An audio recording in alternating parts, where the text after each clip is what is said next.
Yeah. Yep. Okay. Perfect. Okay, cool. So I've been reading the Grenfell report, sort of a couple of pages a day, a few pages a day here and there since it was issued. I've got through probably half of it, if I'm being honest with myself, as in reading word for word. And as we've been going through, we've been pulling together each of the recommendations. So all 57 or 56 of those recommendations we've got listed out.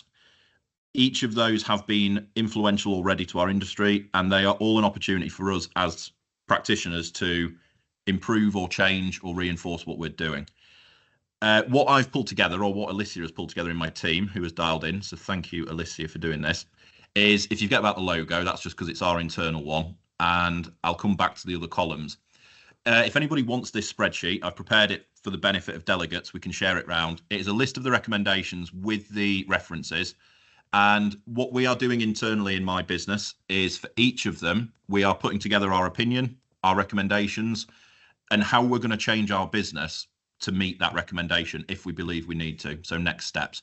What I've done is for this, I've anonymized it, so I'm not sharing our internal discussions. But if anybody wants this, you can have a blank version, pop your own logo on, and do a similar process. It is what's recommended to do off the back of it. So in the talk, kind of having set up what the inquiry is and where we're at now, the update is we've got the inquiry report and the actions are now with us as industry, with government and with relevant parties to start actioning. I want to run through them. I'm not going to read them out word for word, but if you do get hold of this spreadsheet from me after, you can see there's a reference for each one. It is repeated here in full, and we've bolded the section that says we recommend.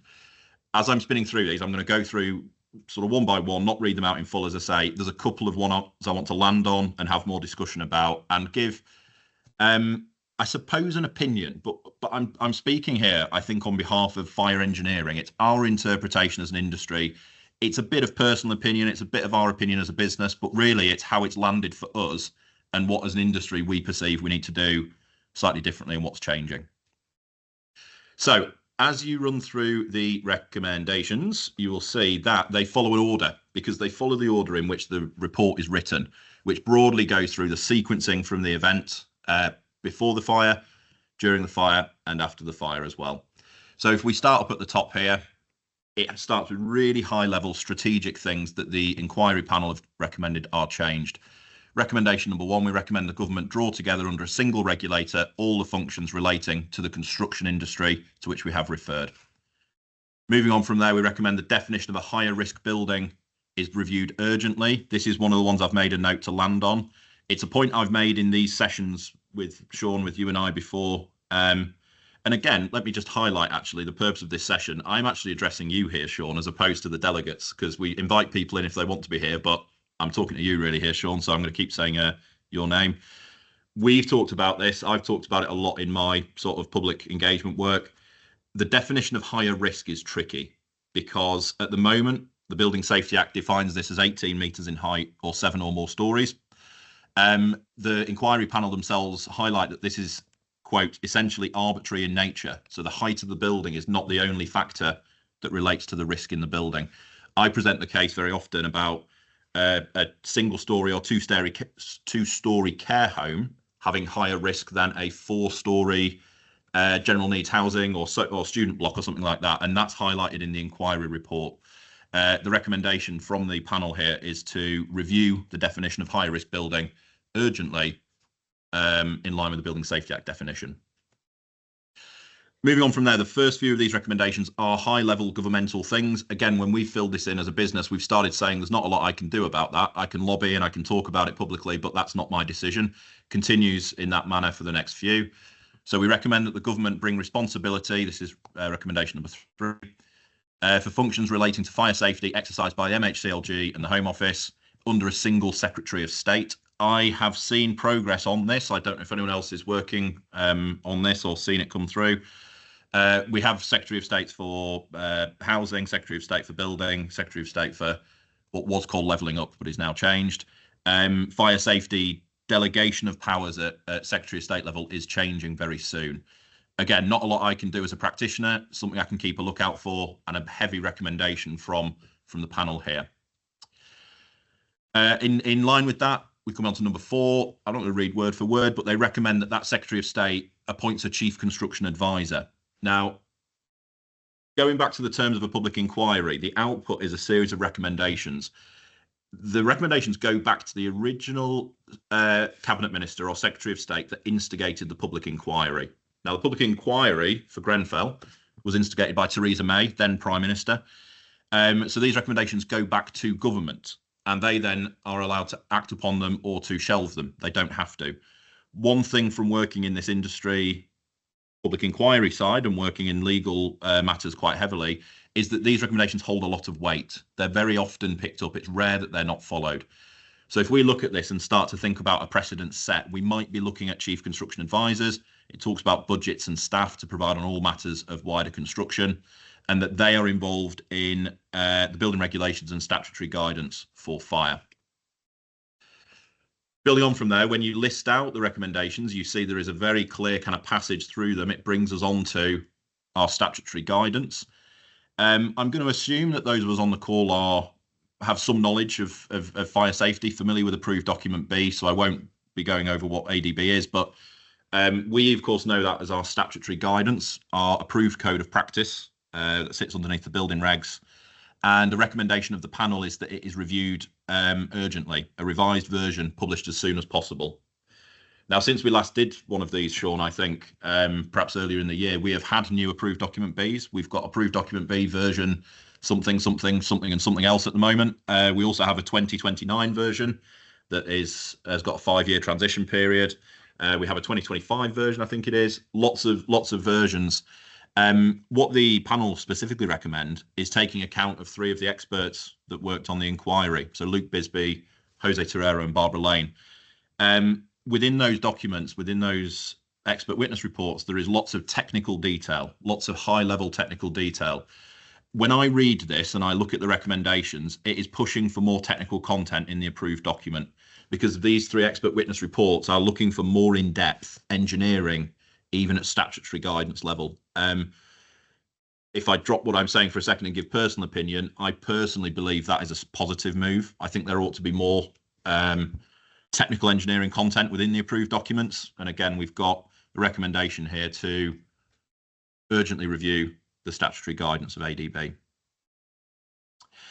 In here, it mentions, again, I'm on to number 6 here, section 113.12. It recommends that there is a stronger warning, or a clear warning, they call it, in each section about the legal requirements of the building regulations. Compliance with the guidance will not necessarily result in compliance with them. Really pertinent point. Anyone who knows my work in industry and has kind of seen me talk at things before will know this is a great sort of passion of mine, something I've been beating for a long time. If we have a piece of guidance and we follow it, it doesn't necessarily comply with the regulations. And the recommendation in the inquiry report here, the phase 2 inquiry report, is to make that clearer, that people cannot just follow a piece of guidance and rely upon it. They have to do an assessment alongside as well. In reading wider to these sections, you become aware that actually there was a lot of reliance on guidance in a complex building where the guidance didn't apply or ought not to have been applied. So strong recommendation to reinforce that in the approved document. There is here, rather than being a recommendation, there is some sections in here which we've quoted anyway for the benefit of a future reader on this, where the inquiry panel has said that it's not our place to recommend specific changes, not to say this section should change, this section should change, etc. But they do highlight some specific areas. For example, the stay put strategy needs to be reviewed. They don't say it should be removed entirely. It's not quite in the inquiry notes to say this is what we recommend. Just a strong review and a focus on the stay put policy as part of that as well. So coming down from there, it begins to talk here about statutory memberships and professional memberships as well. So number 9, we've got membership bodies advising on changes. So statutory guidance should include representatives of the academic community as well as those with practical experience. This is one of the ones I wanted to land on and discuss for a couple of minutes because, again, those of us that do know each other will know this is a very strong background that I have in both academia and in professional practice. So as a lecturer, as well as a practicing engineer.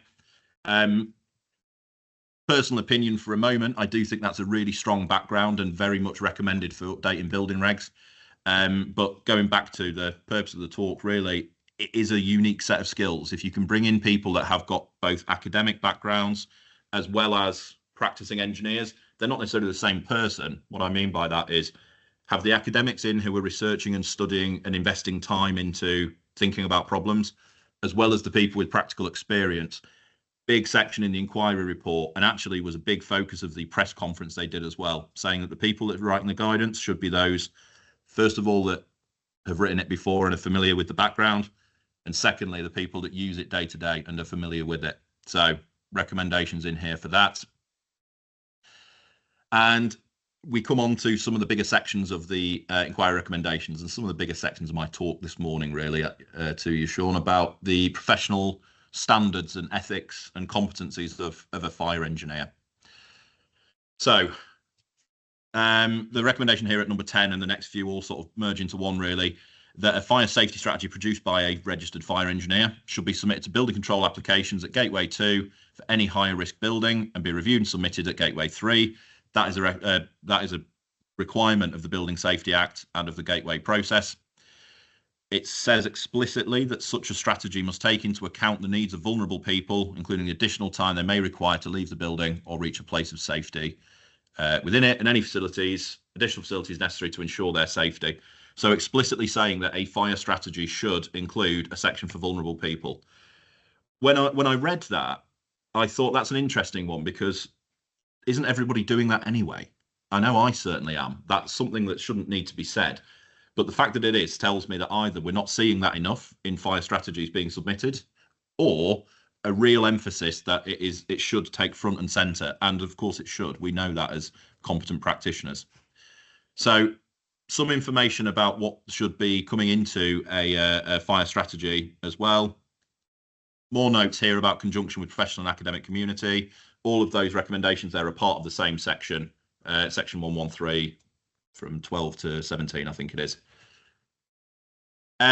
So skipping over just to get to another couple of them, because I want to get to my next sort of beat, my next one that I want to land on and discuss in more detail. Recommendations about test certificates and results being held and being made available. The recommendation number 14 is that copies of all test results supporting any certificate issued by a construction regulator be included in the certificate. To land on that and talk about that for a second, it is a big issue for us in fire, being able to get hold of information like that. I've told the story, I think, in our last talk from this, that I was trying to get hold of some manufacturer's data, and I was swapping it with Sean and Hassan and Paul when we were talking about these deflection heads recently via email. I tried to get hold of some test data from a manufacturer, and they didn't send it to me. They said, we don't share that information, Joe. And I'd emailed it from my engineer's email address, my professional email at Delta. And I sent the exact same email with the same wording, but I sent it from my academic email just as an experiment. So it was joehart@uclan.ac.uk. And I said it was for a student dissertation. I just lied through my teeth, and they sent it to me straight away. And it was a really interesting one for me. And I'm not going to say who the manufacturer was or try and guess why it is that they may have shared it to me academically, but not professionally. But the anecdote's sort of indicative of something we come across a lot in fire safety, of information not being shared, particularly with regard to test data and evidence that supports certificates. So our inquiry panel come back to us here and say that this should become a requirement. There should be open and honest sharing of information when it relates to fire safety of materials going onto buildings. Now, coming on to the one that I've had probably the most discussion about since this inquiry notes came out, the recommendation for the profession of fire engineer. So, section 113, part 25. We therefore recommend that the profession of fire engineer be recognised and protected by law, and that an independent body be established to regulate the profession, define the standards required for membership, maintain a register of members and regulate their conduct. In order to speed up the creation of a body of professional fire engineers, we also recommend that the government take urgent steps to increase the number of places on high quality master's level courses in fire engineering accredited by the professional regulator. Careful now, Joe, how you speak from here on in. There's a couple of points in there that are really pertinent. There's a bit of, there's the immediate face of it, and then there's some underlying bits to delve into. So, first of all, fire engineer be recognised and protected by law as a profession, protected title essentially. Yeah, a lot of people have been saying that for a long time. An architect is a protected title. engineer in lots of countries. If you practice in Germany or Australia, you can only use that title when you're chartered, for example. I have worked for an Australian company in the UK, but working in Oz in the past, and I wasn't allowed to be an engineer. I was an engineering consultant because I was early career. So a big push for that, and something that I've seen lots of discussion on and had lots of discussion on.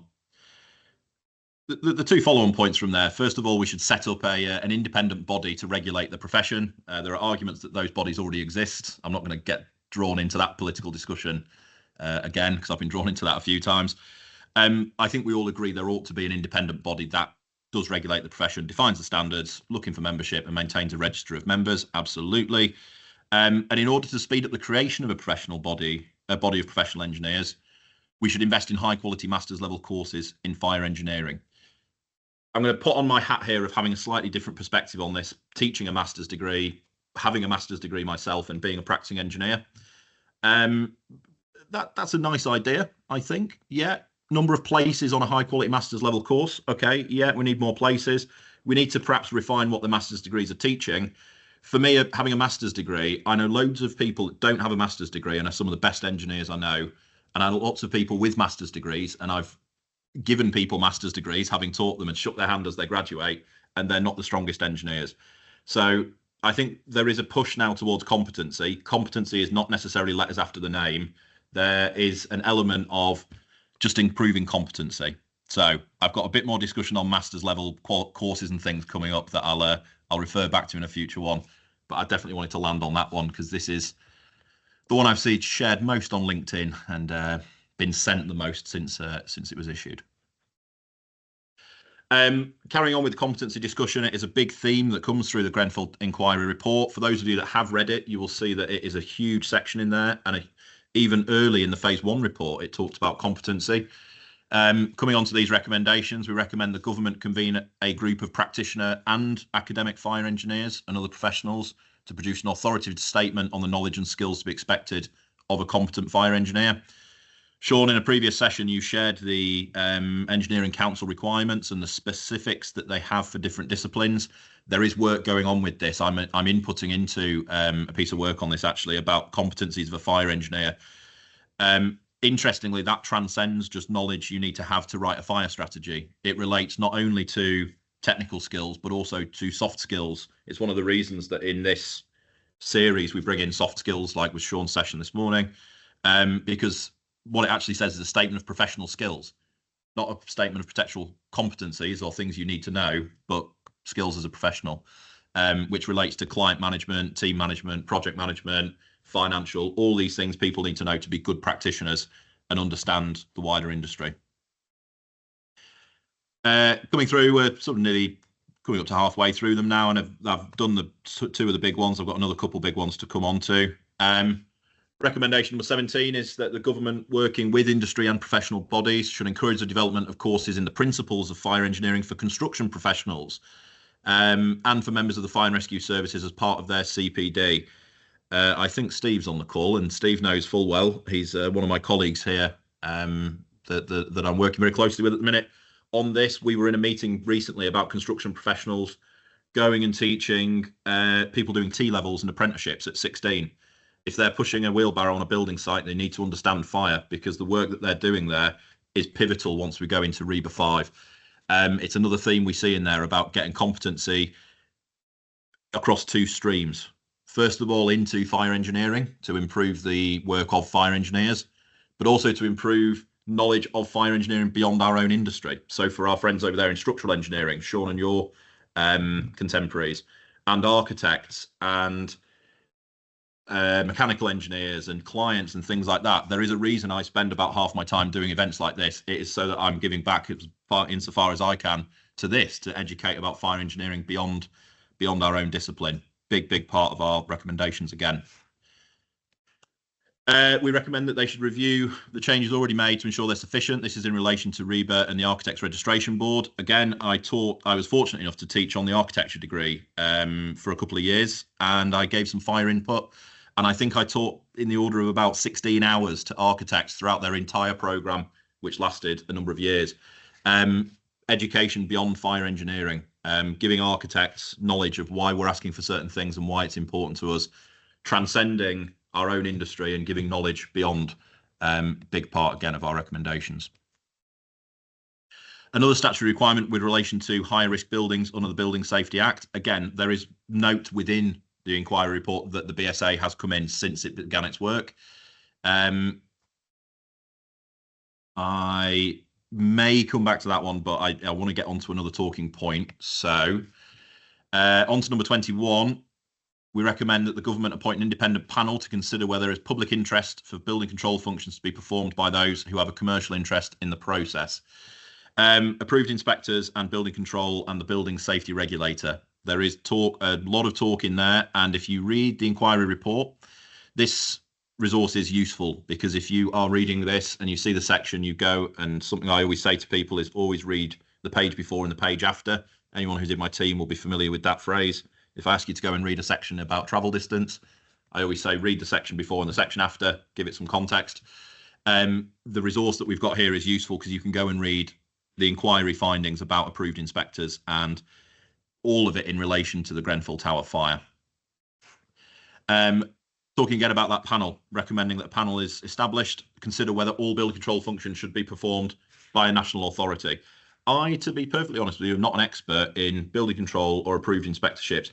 And when I've been reading that section, it is above my head. On one of our future sessions, Sean, we need an approved inspector to come in and deliver one of these for us, because I want to learn this and understand it better. The recommendations, as I see them from a fire perspective in the inquiry report, seem logical, although the recommendations they've made to change the approvals process seem to be some of the most fundamental changes to that industry.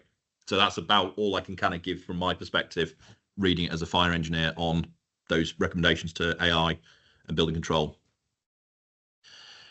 Coming into some of our technical recommendations here, again, they don't recommend exactly what should change. They don't say we should ban this material, ban that material, but recommendation for the construction regulator to sponsor the development of a library that contains information relating to high risk buildings and complex buildings.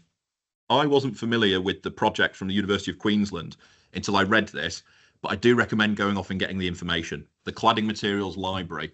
We have a fire testing lab in my organisation, which we're very fortunate to have, and all of the data that we collect from our fire tests we keep in-house, and we have our own library of data related to flammability of different materials. So again, some of the guys on the call, I know a bunch of my team are dialed in, but all of the tests that we run, whether we're doing it on a project, whether it's a research project, Project Talos, I know Catherine's on, and Renee, I think all of the work that we do on these jobs, we store that data and we do it for our own benefit. But what the inquiry is recommending here is that when people are carrying out this information or collecting this information, it forms a database that is of value to other people.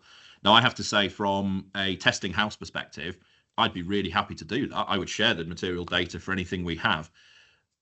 What would be a barrier to that, of course, is whoever's paying me to do the test. So if I said to a sponsor who is coming and doing a test in our lab, okay, we'll do the test for you, we'll give you a test report. Can we also put it on our website? Can we share it with industry? I haven't asked that question to anyone because I know what the answer will be. So I think one of the things to overcome, though, is this question about sharing intellectual property, which is a huge issue that comes up in fire all the time, but certainly in testing. So I do recommend having a look at the University of Queensland their project. You will find a lot of the information there is anonymized. So this material, without naming the manufacturer, without naming the product itself, behaves in this rough way. And again, from our perspective, we do deal with this, and it is useful to have a database of indicative fire test results.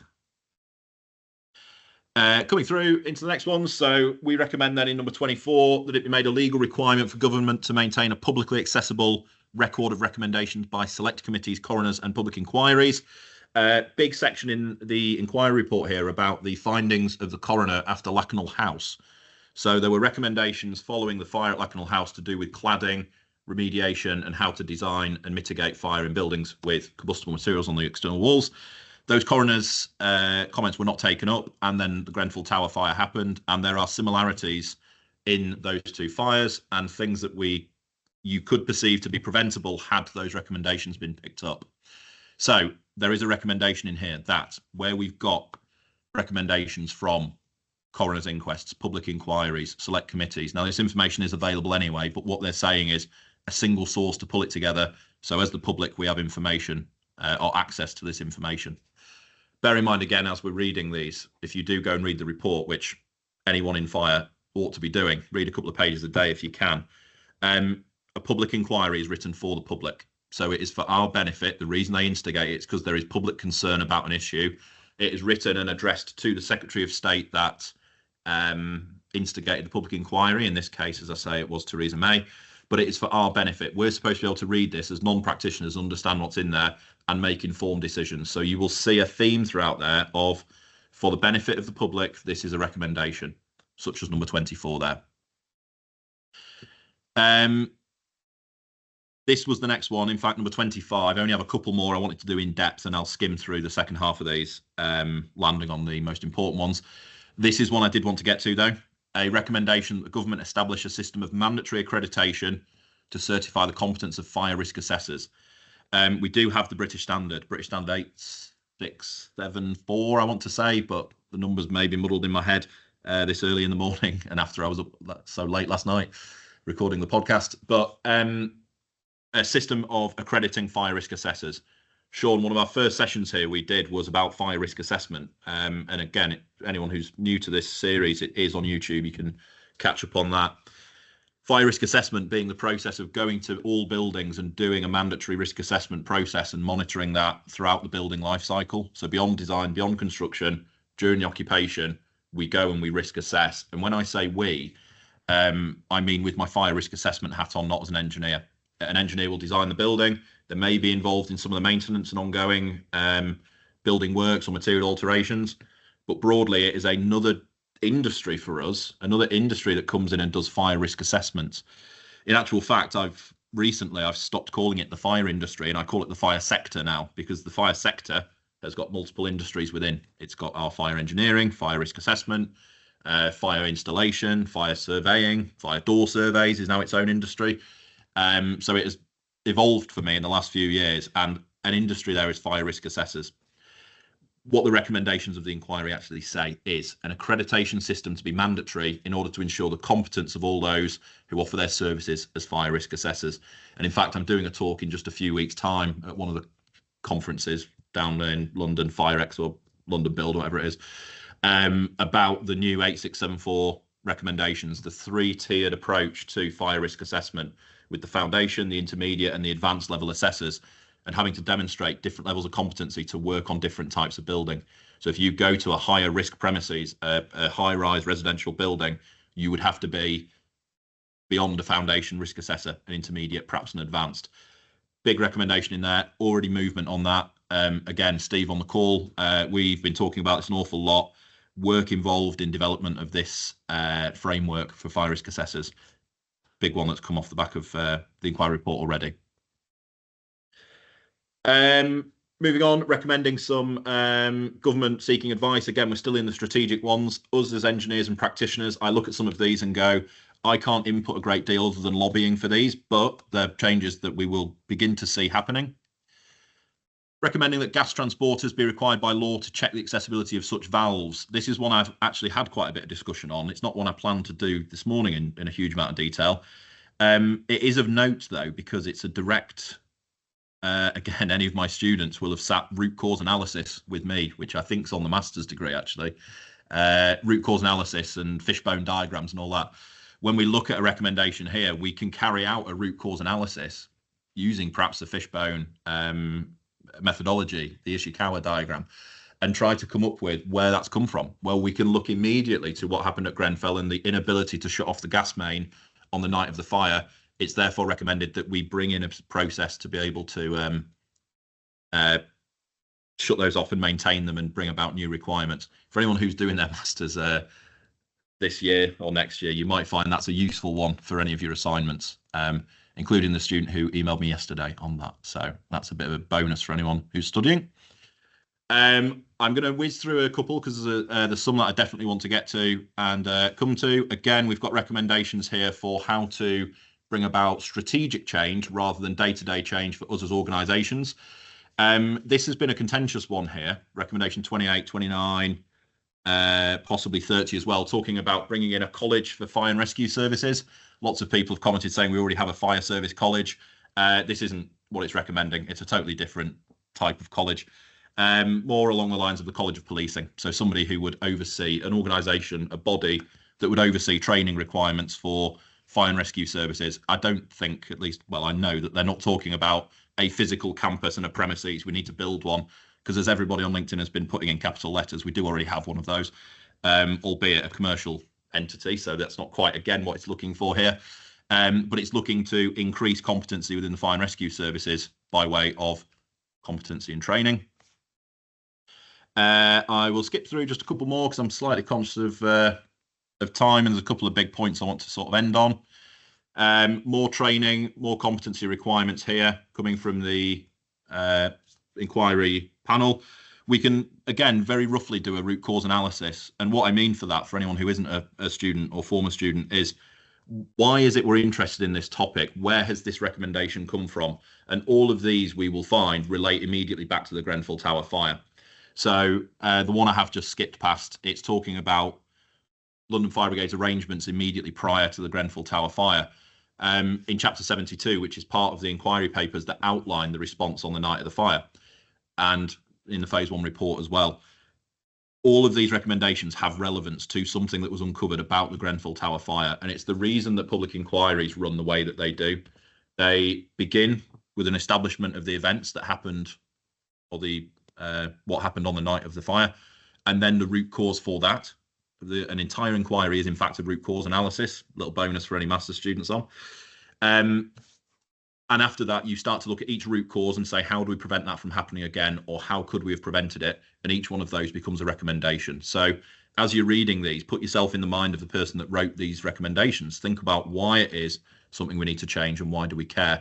Each one you'll find a very specific reference back to, because this happened on the night of the fire, such as the gas mains, such as recommendations for changing control rooms in fire services, such as new training requirements for high-rise firefighting. Each one relates back to the night of the fire.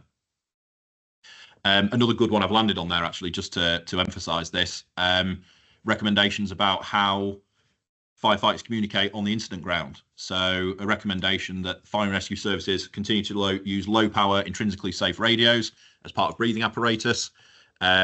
Consider reserving those only for situations in which there's a real risk of igniting flammable gases, and generally using radios of higher power, particularly in high-rise buildings. What that means is there is a risk, if you have a high-powered radio, high-frequency radio, that you can start a static charge with that, and if you're surrounded by flammable gas, there is a risk of ignition. That was one of the reasons, or is one of the reasons, that high-power radios are not used on an incident ground unless you're outside of the fire itself.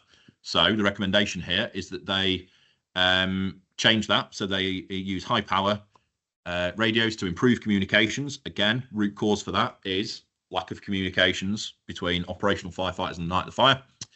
And reserve low power radios only where there is a real risk of igniting flammable gases.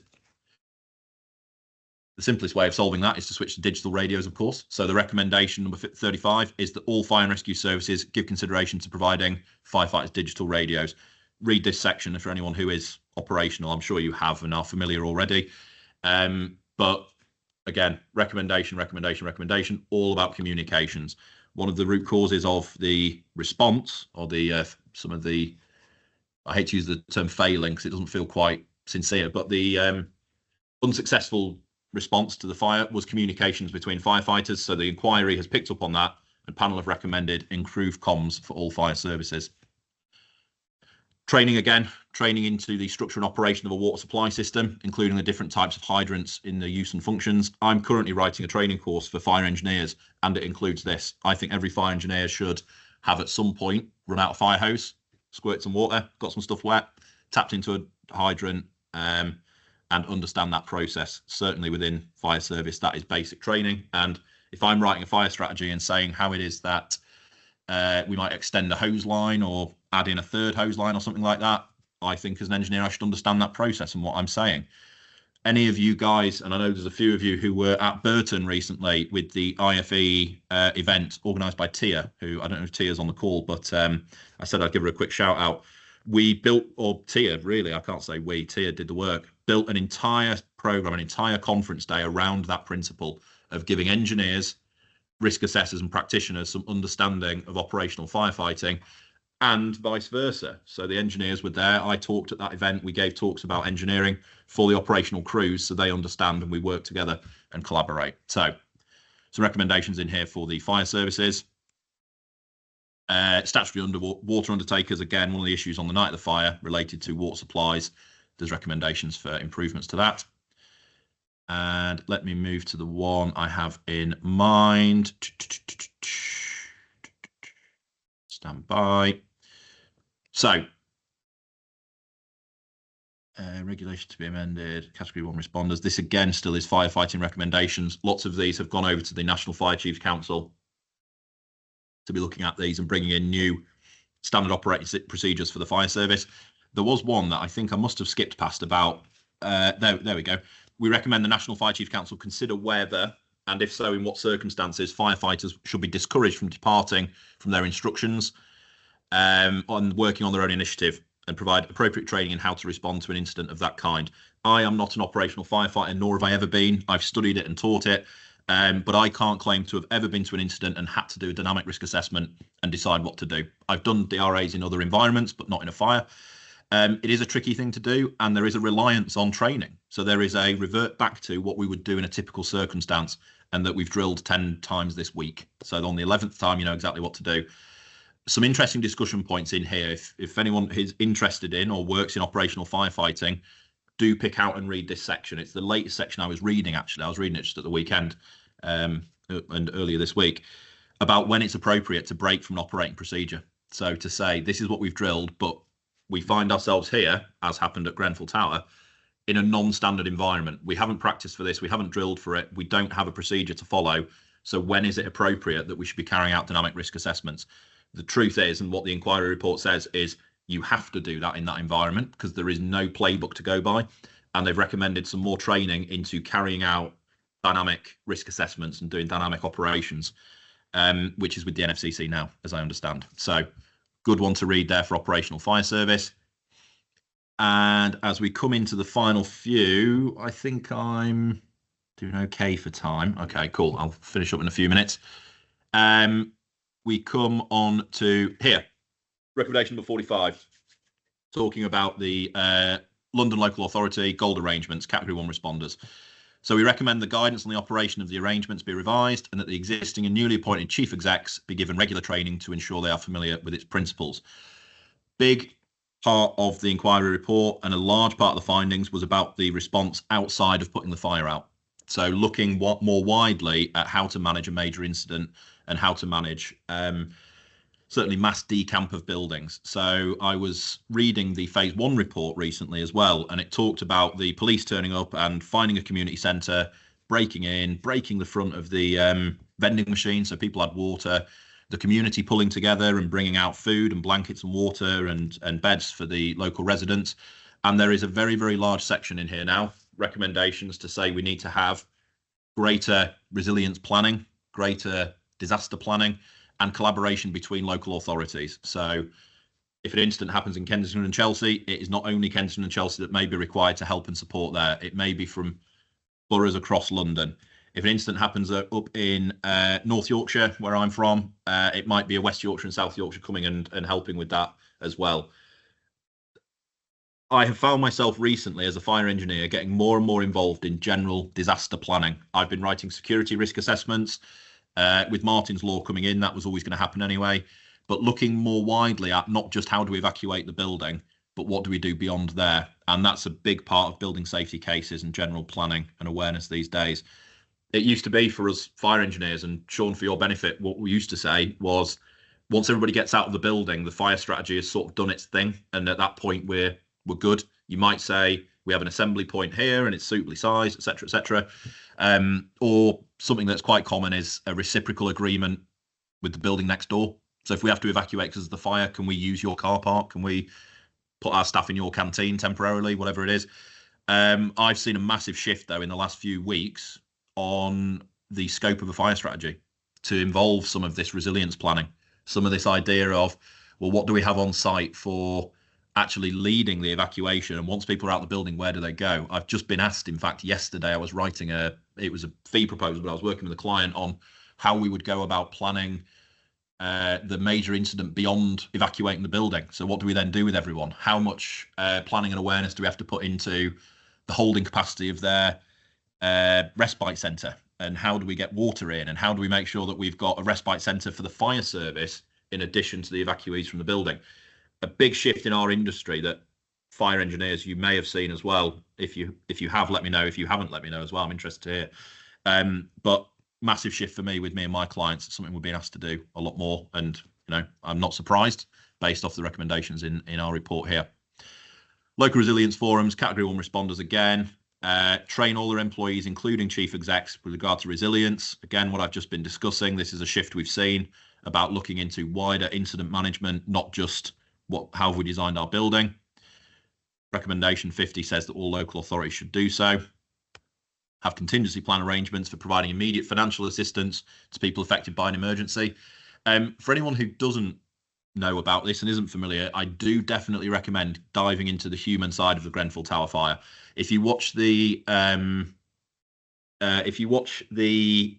press conference they did when they released the phase 2 report, the panel members were crying as they were talking, and I'm not surprised. Lots of people watching it were crying, listening to it, including myself, in fact. It is a real human tragedy, and there's a real element of that throughout the report. It is written, and there is focus on the people that were at the heart of this. And as a lecturer, I can say that when you teach case studies, we very often teach the technical side of things. So I teach the World Trade Center collapse, and we teach it as a case study from a textbook. And of course, I'm conscious that a lot of the people I'm teaching it to weren't born when the World Trade Center came down, which is something that will instantly age any lecturer to admit that. But this is so new and raw for us as an industry and us as the community in London and us as a country that it's impossible to get away from that. And you find stories like the financial assistance. How do we provide assistance to people who have lost their homes and are decamped and have to go and live in a hotel or temporary accommodation? Rightly so, there is a large focus towards the end of the report in the recommendations here about planning for emergencies and making sure we've got those plans in place. Now, slightly transcends where we are in terms of fire engineering here, but as I say, these recommendations are things that we are inputting into now, planning for emergencies for local authorities. And with those clients, I'm discussing how do we make contingency plans outside of fire, financial, welfare, kind of operational firefighters, where are they going to have respite centres and things like that. So huge shift for us in the industry. And it brings us down to the last few ones, and the last one, in fact, that I want to land on. If we come to number 54, we recommend all local authorities include plans for responding to emergency arrangements, providing information to the public by whatever combination of modern methods of communication are likely to be most effective for the areas for which they are responsible. Some criticisms of the local authority following the fire was that they weren't able to communicate effectively with residents. There were no text alerts that went out, at least they were delayed. Communication on the ground itself, information wasn't transferred correctly. People that didn't speak the language of the local residents and local communities. So recommendations for that. Again, as a practicing fire engineer, it transcends slightly what I would do day to day. But if I'm sat with a client and they're having to develop this, I'm going to input where I can and advise from a operational perspective, an incident management perspective.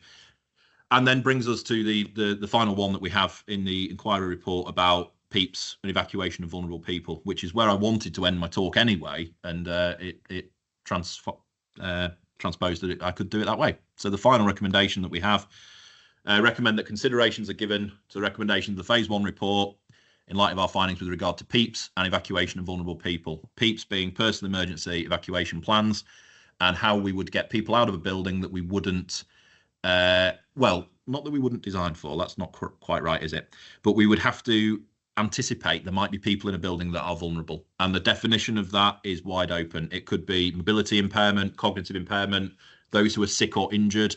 Reading again the phase 1 report, which is essential reading for anyone in fire.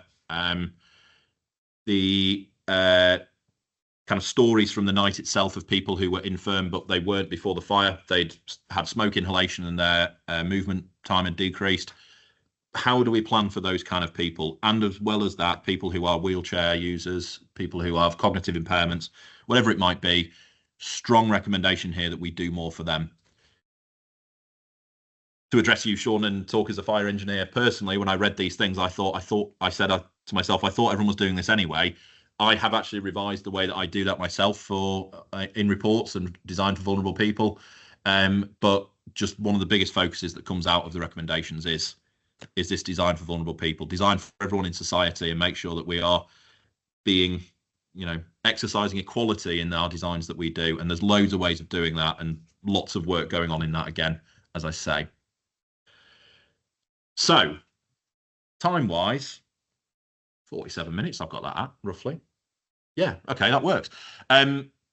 So I'm going to stop sharing screen. I'm going to address you directly again, Sean, if that's all right. So hopefully I'm just back in the room, not sharing screen anymore. Yeah. So purpose of that talk is twofold. First of all, to update you and us where we're at with the inquiry report. It's been issued. It's available, freely available. It's out there to read and is mandatory reading for us in fire. I don't know a fire engineer that isn't reading it at the moment and talking to me about it. And secondly, to go through some of the recommendations and the key things and highlight the key things that have changed and what we expect. They're broadly in two streams. One is central government, strategic, high-level changes that we anticipate coming and can see already. And the other ones are day-to-day things that we're doing in industry that we need to be doing. Some of the key ones for the latter is working more closely with clients for incident planning and management, designing more heavily for vulnerable people, and upping the competency and ethics and making sure, I'm certainly seeing clients come to me looking for more competency statements, more CVs, more evidence of competency beyond, how many letters are after your name, but how competent are you for this building? So that's where we're at as an update from fire. Cool. No, I loved it. Yeah, that was really good, mate. No, I had thanks for that. That was cool. I've read the summary, so I'm aware. I'm going to have to do what you've just done next year once the Miami Tower Collapse report comes out. Yeah. So we'll be doing that as well. But for me, as a structural engineer, it's just like, okay, it's like, I know you guys are going to go through a big change, so it's just like, okay, what's coming down the line? I've read the summary. I know bits bobs to kind of dip into. Competency, and if you're being asked competency, that was going to be one of my questions anyway, just as a general question, because I think we spoke about this before, and the worry is it's a tick box exercise, and if people are assessing it properly, and I think I've been asked for it 5, maybe 6 times since our last session. One of them was from an engineer who recommended us on another job. It was an existing HRB, and he said, look, I don't have the experience to, I don't know the legislation, but Sean does. And to be fair to him, he's acting competently. But then he reviewed my competency documents on behalf of the client, because it was a new client. And he taught me anyone as best he could, and it was great, and he loved it, type thing. Yeah. But he's the only one who, otherwise, no, I've never had any feedback. Nobody's really checking it. Nobody's kind of like throwing comments back or challenge me on it, so to speak. Is that right? It is different in our game, to be honest with you. I've seen it shifting over the years, but even more recently as well. Can we have CVs for your team? Yeah, we get asked that a couple of times a week. That happens all the time. We're doing one today, Kirsty, aren't we, for HRB we're doing. But what I've seen a lot more of, even in recent weeks, is, can you give me some case studies of recent buildings you've done similar to mine? So not just saying I've written 2,000 fire strategies. How many fire strategies have you written for a bank? Down to that level of detail. So how have you assessed the level of risk specific to my building? I've seen a shift in it, definitely. Kirsty last night was working quite late, similar to me.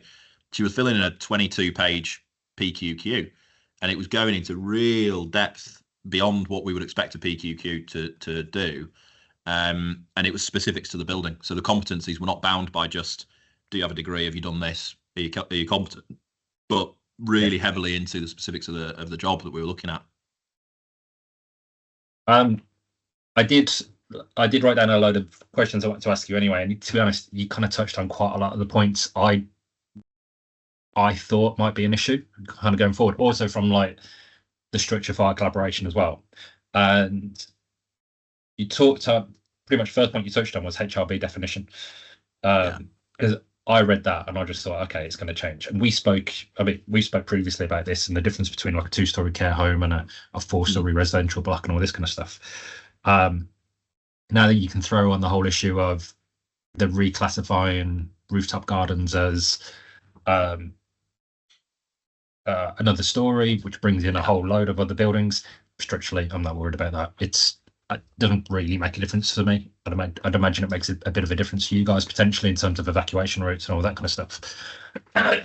But how are you defining an HRB? 2, how are you treating them at the minute? Because I know the definition of the law is anything with more than 2 units or more residential units, 18 stories, the whole lot, whatever it is. Yeah. I'm turning around to clients and I'm saying, no, this is a hybrid structure. I want to follow the HRB process here. For instance, like airspace, change of use. If I've got a 3 or 4-story building and I'm adding another 2 stories, but I'm changing the classification of that. For structures, it's easier because we have that consequence class definition of structures. Yeah. So inherently, I know this is a higher risk or a riskier building than say it was before. Yeah. So, but I don't know. I have no idea which way the guidance or the legislation is going to come out in this in terms of, okay, how are you actually going to define it or how are we going to approach all this kind of stuff? Yeah.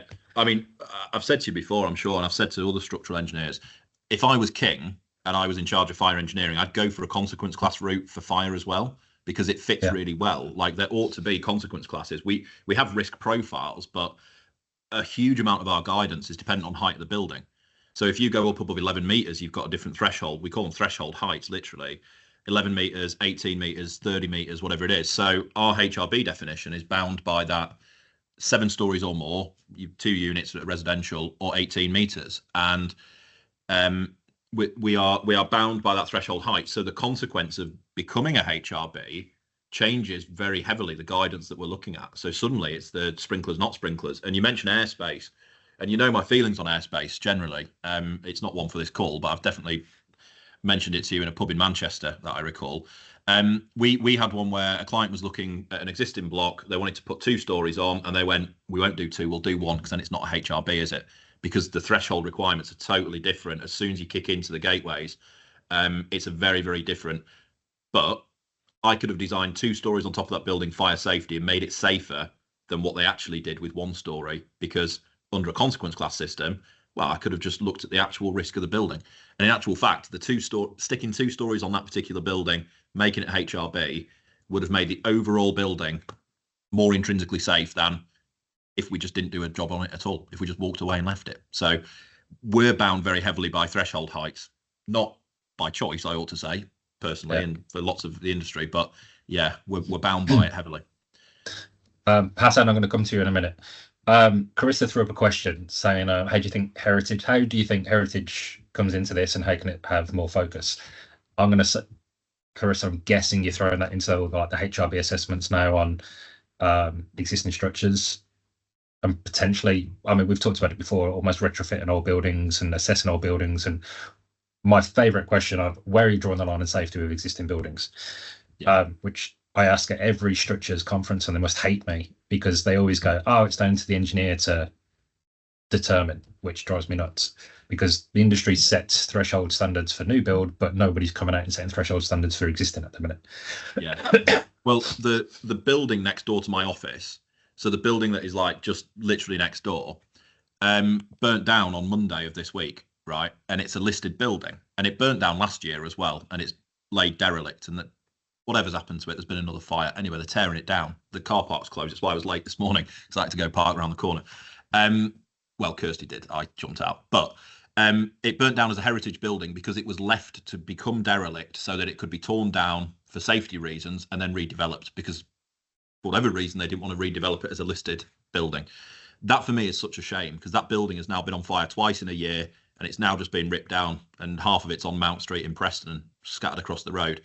Now, for heritage buildings, Carissa, to actually come to your question, for me, a fire strategy for a heritage building is in fact not a fire strategy as we would call it. It is actually a risk assessment, because what we would do as a retrospective piece of work, we go to an existing building, we write ourselves a fire strategy, and we highlight a load of derogations. And Enrico, if you're still on the call, this is what we talk about a lot, and what you're doing today, I know, on site this afternoon with your LPS block. You do a retrospective review. So you look at the building and you say, what would we expect to be in the building? But then you don't just say, okay, we'll put it all in then. You don't go to a heritage building and Carissa, I know of where you work and what you do. You wouldn't just go to your buildings and say, put sprinklers in, put a firefighting shaft in, change the cladding, do all of these things because we'd do it today. What you do is you do a retrospective review, look at what's not in place, and then you risk assess each of those and say, do we need to change it, or is there mitigation in place? Because of course, if we've got a beautiful old heritage block like the building over the road, it's made of solid stone, it's been there 200 years, it's solid in fire, and we know that because it's been on fire twice, including on Monday, and it didn't burn down until the roof collapsed this week. So for heritage, it is a weird mix for me of fire strategy work and risk assessment, which Sean's right up your street, because it's where fire safety needs to become more risk focused in heritage and retrospective work, like in a HRB. So yeah, it's more of a risk approach for sure. My limited knowledge on this area is the document I read and recommended last time, the fire strategy in traditional buildings, or whatever it was, produced up in Scotland, and they spoke about the need to, are you trying to protect the building, the contents, or the people? And I suppose when it comes to heritage and listed buildings in that respect, I think I read one paragraph on that. I won't pretend to be an expert, but I'd go back to that and double check that as well and see what they recommend and their approach to it all. Oh mate, I read one last week, right? And sorry, Hassan, I'll come to you in a sec. But I read a fire strategy last week that a client sent me that they'd been written by another consultant. And I'm not calling out that consultant. I don't remember who they were, to be frank, but they'd written a fire strategy for a heritage building. It wasn't listed, but it was an old job. It was 100 years old or something down in London. And the consultant had said, you need to do this, and this to meet current approved document B standards. So you must go and replace these doors, remove the timber linings that are in the stair, replace it with non-combustible, fit a sprinkler system. And the client sent it to me and said, do I have to do all of this? And I just said, no. I read the executive summary and said, that isn't a fire strategy they've given you there. They've given you a review against modern standards, but that isn't specific to your building. Do not go and replace those beautiful old doors, you know. So heritage for me is a risk-based, anything retrospective, in fact, is a risk-based fire strategy. We don't meet the guidance in these areas. What's the risk of it and how is it mitigated, or what do we need to do? Can I say you're creeping very much into existing building HRB assessments there, because you're just, and this is one of the points you noted on your presentation in terms of, you said the approved document B has changed since our last session. It will change again. I think it's got 2 changes due before 2030 or whatever it is. Before lunchtime, probably, Sean. Yeah.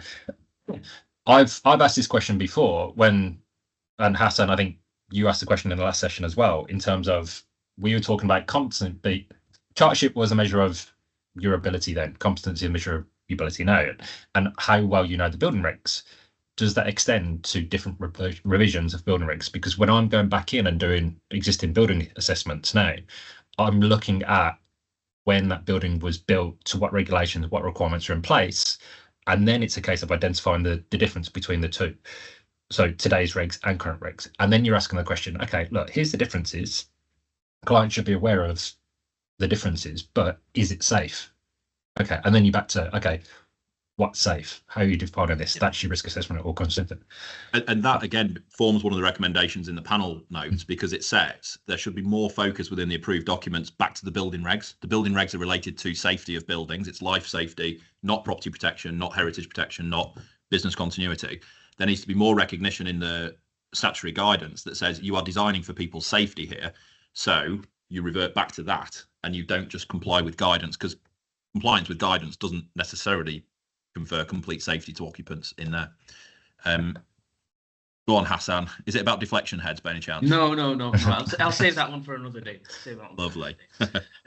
I've just dropped in a link into the chat.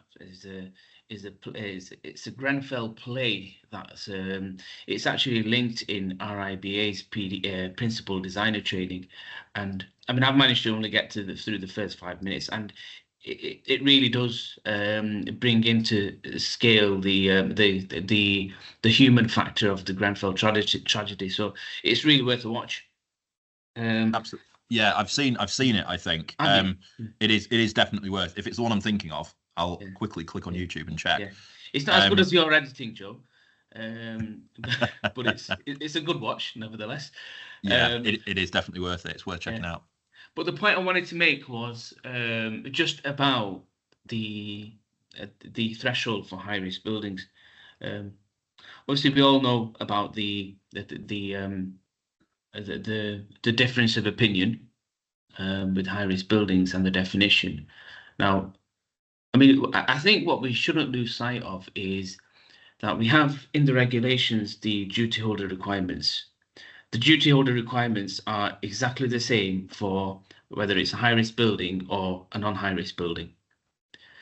The high risk the high risk building regulations bring in the procedural requirements and by way of a set of prescribed documents for high risk buildings. So in essence, they are providing a vehicle to compliance for what is defined as high-risk buildings currently under the regulations. But in essence, I think if we were to take the principles of those procedures and whatever's in those documents and apply them to non-high-risk buildings, then you are complying with the regulations. Yeah. So that's the gambit, isn't it? I think we're concentrating too much on what is a high-risk building. Rather, if we just comply with the duty holder requirements and the competencies, then happy days. Yeah, and to go back to the anecdote I had about this upward extension that was 2 stories or 1 story, it was reduced to 1 story instead of 2 because we were then not having to go through the HRB system. And what I said back to the client in that meeting was, it's not changing my approach. I'm going to be just as robust if it's not a HRB as if it is, because there's still people in the building. And just because I don't have to do, again, Sean, your point, just because I don't have to formally do a gateway process, I'm still doing the exact same thought process, the same due diligence and giving you the same level of service just because we're not going through that route. For me, I mean, we all know there are lots of buildings in Britain that are 29.9 metres tall because you don't have to put sprinkler them. And nowadays people are building lots of buildings 17.9 stories tall, 17.9 metres tall, sorry. It's a bit gamey, the system, for me, if we're doing that. And this discussion about do we do 1 story or 2 because it'll be easier to get through approvals. Well, I'm not going to be any easier on you, even though I'm your consultant and you're paying me. And if you want an easier ride, go and find someone who's cheaper and, who's going to not put so much care and due diligence in. Because Hassan, same for me. Like, I give just as much care to designing a shed that I do to a high-rise building, because ultimately that's the duty, isn't it? Us as duty holders, it doesn't change. Not bound by height. Exactly. Just on that number you mentioned, the 18 meters. It's funny because I think it was one of your one of the post-war presentations, building study presentations. I can't remember if it's the IFE Southern Branch one you did or one you did earlier in these series. So I was looking back for the 18 meters and where that's come from, and it's. I mean, we know that pre 1984 Building Act, everything was in imperial measurements. Yeah, and so therefore, by you sort of do the conversion, and it was 60 feet. Yeah, 60 feet is actually 18.2.8 meters. Yeah. So this number is completely arbitrary, isn't it? Rounded for convenience. So is 45 meter travel distance, because that's 150 feet, which is 45.7 or 100 feet, whatever the numbers are. It's rounded for convenience. The thing with fire service ladders, the thing to always know and bear in mind in the post-war building studies, is that it doesn't go to the floor of the uppermost story. You overshoot the window, so the firefighter has a step off. Yes. And also so that if you are coming out of a window and evacuating, you stand on the windowsill and step sideways onto a ladder and go down, rather than dangling yourself, swinging across to a ladder. So it is even more arbitrary than it appears, because actually what it says in there, the height of the ladder, it's a 135 ladder, 13.5 meter ladder, which you would use to put up, and we still use nowadays in the fire service, you put up onto a building, you step off a 135 ladder, and you get to 11 meters, and that's our 11 meters. So definitely arbitrary. And that talk you may have seen in any number of places, Hassan, because I think I've done that talk more than anything else in the last, what feels like 10 years. But yeah, I've done it a few times. It's kicking about somewhere. I did it on this session a couple of episodes ago. Yeah. You did. Good stuff. Thank you, Hassan. Chris followed up, which I think it's probably a common complaint in the industry at the minute, just saying, that's my bugbear. Some assessors consultants seem to be too scared to say anything other than make it comply. I would say when it comes to existing buildings, a lot I see that as well, especially in structures where we can't go back and make certain buildings more robust. We can't throw a steel skeleton at every building to make it comply with new regs. It has to be performance based. So yeah, if I'm client side, I'm asking my consultants, okay, how are you approaching this as part of the competency assessment? This is non-compliant buildings, current regs. What's your approach? Because if your approach is just throwing the book at it from the new regs, I can get that anywhere. It's not help. It doesn't help anybody.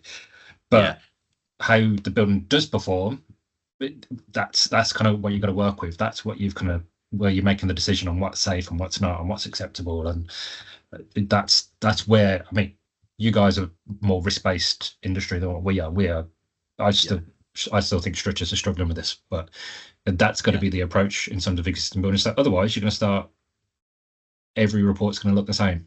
It's not applicable to each different form of building, different form of construction. That's it. And fire is struggling with it because Carissa, as you say, I see loads of reports like that as well. The best, most formative years of my career in fire engineering were when I wasn't a fire engineer. It's when I was client side. I worked in-house and I engaged consultants to do work for me. And I developed this really strong nose for that report is useless. I don't care. Like, you're just telling me stuff that I know, but apply it to my building. Don't give me a copy and paste job. So yeah, Carissa, I share that with you as well. And I see it quite a lot. And it's not something that is useful for you as a client working in-house, is it? It's, as you say, Sean, it's got to be risk-based when it's retrospective. We are struggling with it in fire a bit, but it's new territory for us. Yeah. Thomas has asked the question. I'm not ignoring you, mate. I've got a couple of points. His point relates to point 15. I just want to go through a couple of notes I made as well. You made the point of academic and industry minds on industry bodies now, which I think ties in with a fresh minds approach that was recommended in the summary as well, which I'd quite like to see because in structures, it's always the same people, always the director of all the big firms on any guidance that's written. And I've sat in a couple of those meetings and it's just I don't mind listening to new people, new industries, like we said ages ago, in terms of we're looking for competency and what other industries do and see where they're going. You always learn something new anyway. Yeah. That is the ethos behind what we're doing, really, isn't it? And all these sessions where we run to learn from each other's industries. Yeah. I'm agreed entirely. Peeps, point 10. I picked up that only because we request it now as part of our risk assessments. So I want to see that either from the fire engineer or the client that a PEEPS assessment has been done on the building, because I think that dictates our approach as well in terms of right. In structures, you'd ask for that of the fires. Nice. I'm asking that of structures in fire. Like but I read that. This was me reading the report and going, okay, if there is vulnerable people in there, let's say wheelchair user on the 18th floor, and they're like, okay, is there I don't know. What's the method for getting those out? Do I have to consider that as part of my structure strategy? Do I then have to approach certain elements of the structure to make sure they're compliant in the event of a collapse or an accidental event, and going, okay, do I need to protect these elements? Does that change my approach? So interesting. That's where I was coming out from that. Are you then, just as a really quick counter question from me then, are you as structures and you in your firm doing what we're doing, which is going through the recommendations and thinking, how can we change what we're doing to align with this? Good. Okay. It's good to see. Yeah, massively. Yeah, honestly, I've only gone through the summary. I read the summary and I picked out the points going, I'm nicking that. I can put that in, stuff like that. It's going to come in anyway. It needs to come in. Yeah, agreed. Sharing info from manufacturers. I made a note saying that's the Warren Centre, isn't it? Is it the Australian university? I don't know. The Warren Centre's mentioned in the thing. I don't know. Yeah. Because they've got the library of materials, which you touched on, point 23 in terms of Queensland, library testing. Is that what it's called? It might be that. Yeah. Yeah, I looked it up after. Why don't you guys use that as more? Why isn't that just treated as a central database? Why do we have to set up a new one? Well, I don't know, to be honest. I mean, the fact that they reference it in the inquiry notes suggests that it is a good resource to do that. I mean, perhaps more people will be doing it. I don't know who's funding that. If it's in the university, I dare say it's a research piece that they're funded. So I'd start there and just build on it. I'd love to see a central resource where everyone just bangs them all in together and shares it. Obviously, it's in Queensland, so it's going to be bound to manufacturers and materials they use over there. So a UK version would be fantastic, wouldn't it? But yeah. I'm going to scroll up. Hang on. Thomas asked, thanks, Joe, for the informative overview. I know you didn't want to dwell on item 15, but I need to understand whether if IFE were not recognised as a recognised body of fire engineers, where was their representation during the inquiry?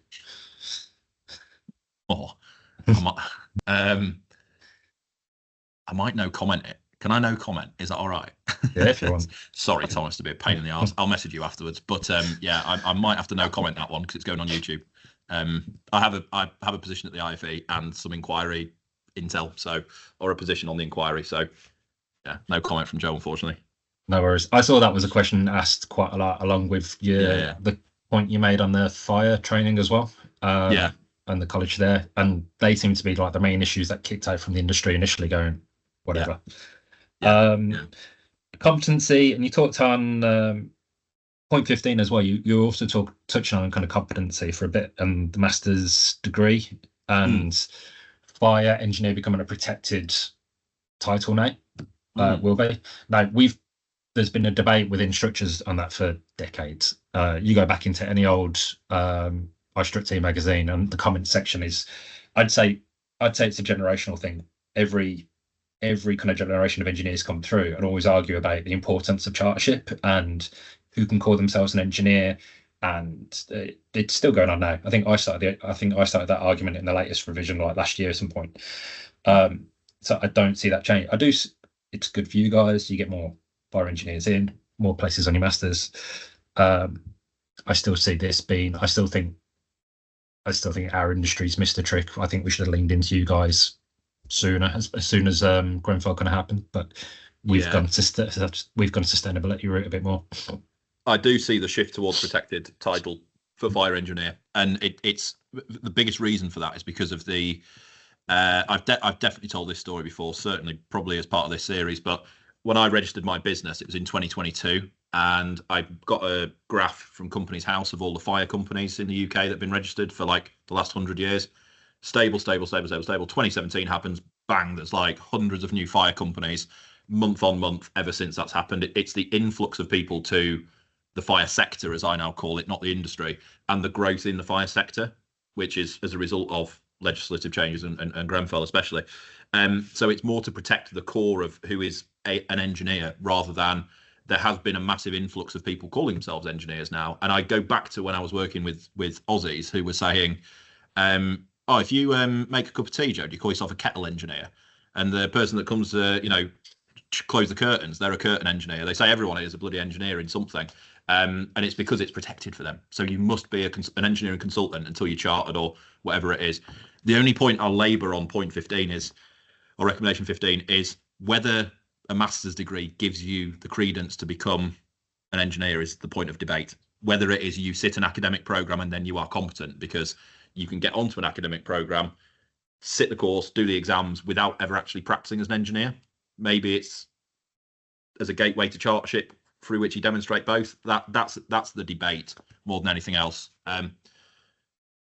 Yeah, you made a point when you were talking about, engineers who have master's degrees who might not be great engineers, and vice versa, guys without them who are phenomenal engineers. The same with us in chartership. You only get chartered once you've done, they say, minimum 5 years out of industry. 5 years in industry, you should have your core objectives and everything else, your portfolio. You get assessed by 2 engineers, you do the exam, and you go from there. Then you can use chartered. But before that, anybody can call themselves a structural engineer. You don't even have to be in building regs at the minute. You don't have to be chartered to submit calculations to appease building control. So that's a point of contention as well for us. Yeah. So it's this, and I think that's why people are leaning into competency more so. And I want to come onto this in part of our soft skills stuff later as well, because I think competency opens up you to be challenged more, almost. Like you can, like you were saying earlier, show me you've done 7 risk assessments on banks or highways or a swimming pool or whatever it is. Show me the specifics. And I think it leans into that a bit more. Point 17, fire engineering principles to other people. So it made a point about, I think if you're a senior level within the industry, you should have a base knowledge of fire engineering. That was one of the ones I picked up on. Now, I don't know if this kind of brings us back into the Engineering Council requirements for high risk buildings and competency. Yeah. But but I could probably appease it through that route. If you're not an engineer and you're a director or high level, like what's the base level look like? What's an appreciation of fire engineering look like?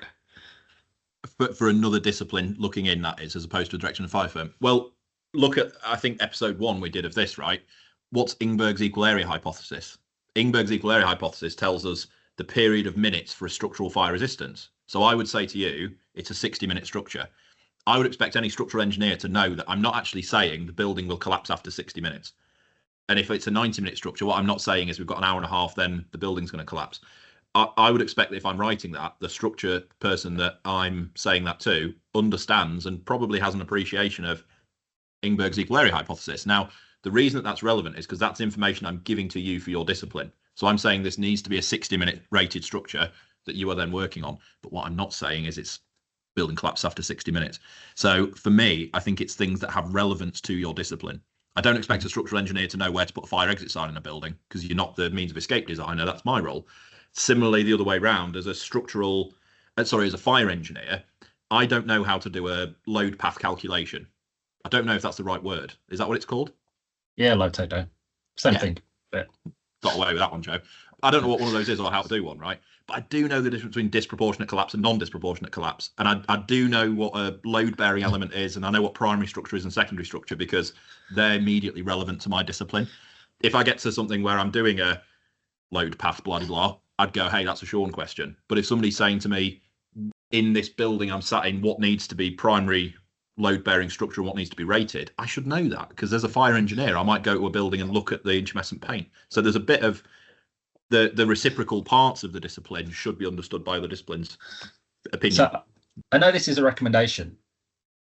It's not the kind of thing. It's not the kind of thing you can enforce. So is this a kind of thing that we're going? Is this something that you guys could push back on and go, look, guys, you should at least have an appreciation, like to know what I'm talking about, type thing. If someone's completely ignorant or don't want to know or whatever else, you could go, look, you've got to appreciate this, or you do that. Is this the industry holding itself up to a high level, so to speak, and part of the challenging bit in engineering council's competency? Sorry. For me, I think it's self-regulated. I think it's everybody has a duty if you're working in building safety to understand beyond your own discipline. So, and the way to actually solve that, because I'm all about solutions. I'm not about sitting and saying something's not right. I'm about, all right, how do we solve it then, guys? Like I say, this spreadsheet, we put this together a couple of days after the inquiry report. We've been working on it. For me, it's training courses and it's going into the universities and writing parts of a program. Like I said, I lectured on the architecture degree. I didn't just do my normal bank of lectures. Hassan's quote is absolutely perfect, right? And yeah, just saw it. Yeah. It is my favourite quote that has come out so far. I actually want to get it written on the wall of our training centre. Steve, write that down because it's going on the wall. But it's the idea that, like, if I am working on a structural fire engineering design, I should understand the consequence of what it is that I'm writing, and I owe it to myself and my clients and the people I'm protecting to be able to do that. It comes from an architect understanding at an architectural degree level a bit about fire, because they're the ones that make decisions based on a fire strategy. It's about having training courses in industry that are fire engineering for structural engineers and tailoring it to the knowledge you guys care about. Because if you went and sat a training course, Sean, and it was all about fire exit signage or fire extinguishers, you don't care about that. Doesn't matter to you. That's someone else's job, literally. But a course where you'd sit down and have 2 hours about Ingberg and understanding the equal area and all of this kind of stuff and fire testing requirements and methods of fire stopping and stuff like that relevant for you guys. So that's the solution to it. It's not an easy solution, but it's that for me, it's industry holding itself in high regard. Yeah, that's what I figured. The point 21, glad you raised this. The commercial interest of building control or approved inspectors, and we need to get an approved inspector on to talk about this, because I read that and I didn't quite get it either, because they are private entities. They have a commercial responsibility to be paid for their time, their service. They're providing the service same as everybody else. So I didn't fully understand, because the building control industry have just gone through a massive shift in like up to April anyway. So yeah. I don't know enough about this and how this recommendation affects their part of the industry. But I'll tell you what, I'll reach out to a couple of inspectors and maybe just get them on the next call and speak about that as well. Yeah. And just a small anecdote from Joe, and I know I'm a nightmare for anecdotes, but I was working on a fire engineering strategy recently, and I wrote a solution and I wrote the fire strategy, and I was approached and offered £5,000 to change my strategy to a solution that the client preferred. For me, I think it's the commercialization of safety and saying, well, if you can pick your own price, you can start saying, well, I'll come in nice and cheap and I'll do this for you. If you want a bit more, this and this, pay me that.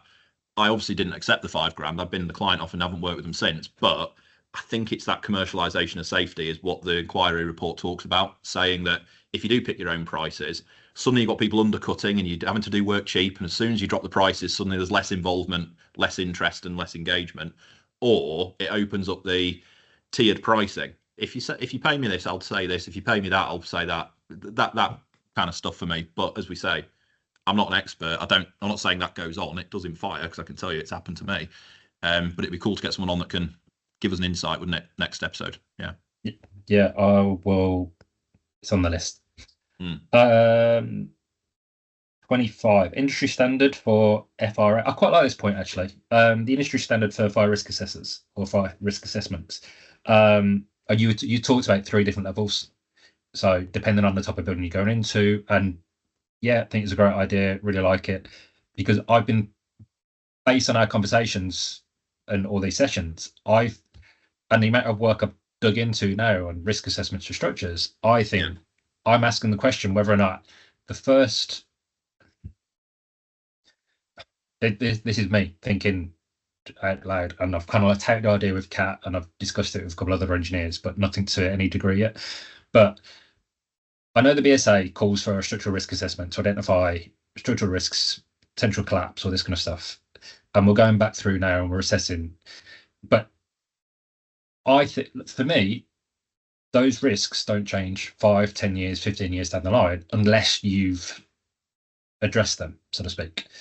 So from a structural point of view, I think that first risk assessment, if your building doesn't have any existing drawings, any information, let's say it's been built pre-1970 when disproportionate collapse came in as a thing, I think that first risk assessment becomes the robustness strategy. I think you work off that. So what you do with your fire risk strategy, and then the guys come in as fire risk assessors and assess it every year, 2 years, whatever they're doing. Yeah. To make sure the building's still compliant. I think I'd like to see the industry shift to that kind of model from a structural point of view, because otherwise you're going to get a different engineer coming every 5, 10 years, whatever, and go, here's a risk assessment. But we've already had one. And where's this? Yeah. Can you not just assess, like, we've already had one. This is the plan for the next 5 years. And I think the engineer, whoever it is, then comes in and goes, okay, great, yeah.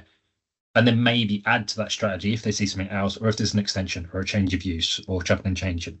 That's when, and then I think that all feeds into the safety case report. But I think there needs to be a whole strategy that forms the building. And I think that's the difference that's where I'd like to see this heading. But I know I'm the only one saying that at the minute. Slightly different for us in fire, I'll just pick up on, because we look at active and latent risks. So a latent risk is something that's in the building and isn't going to change, like the building's really tall, or it's got a basement or whatever. But active risks, this isn't a threat for anyone who's in my office, but I could set fire to this building right now, sat here. Like, I could just pour some petrol on the floor and set fire to it.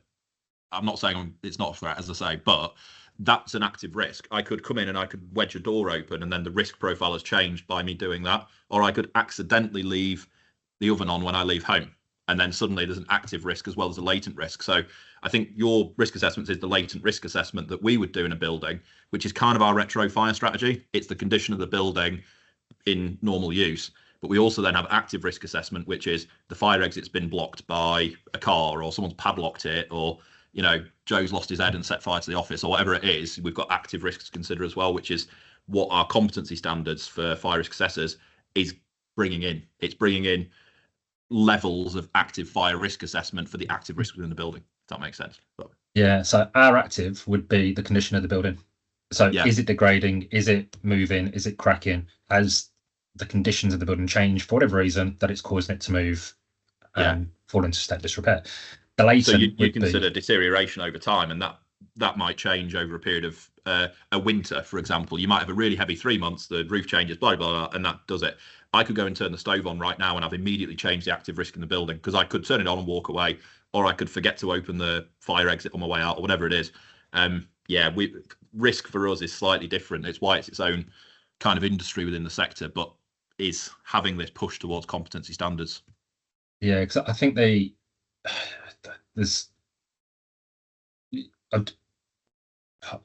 I've talked about proportionality before with clients and how much work to do when, and I ended up drawing it up I ended up doing a flow chart a few weeks back, and I sent it to one of our clients, and I said, right, from my point of view, this is how I think, this is how I'm going through.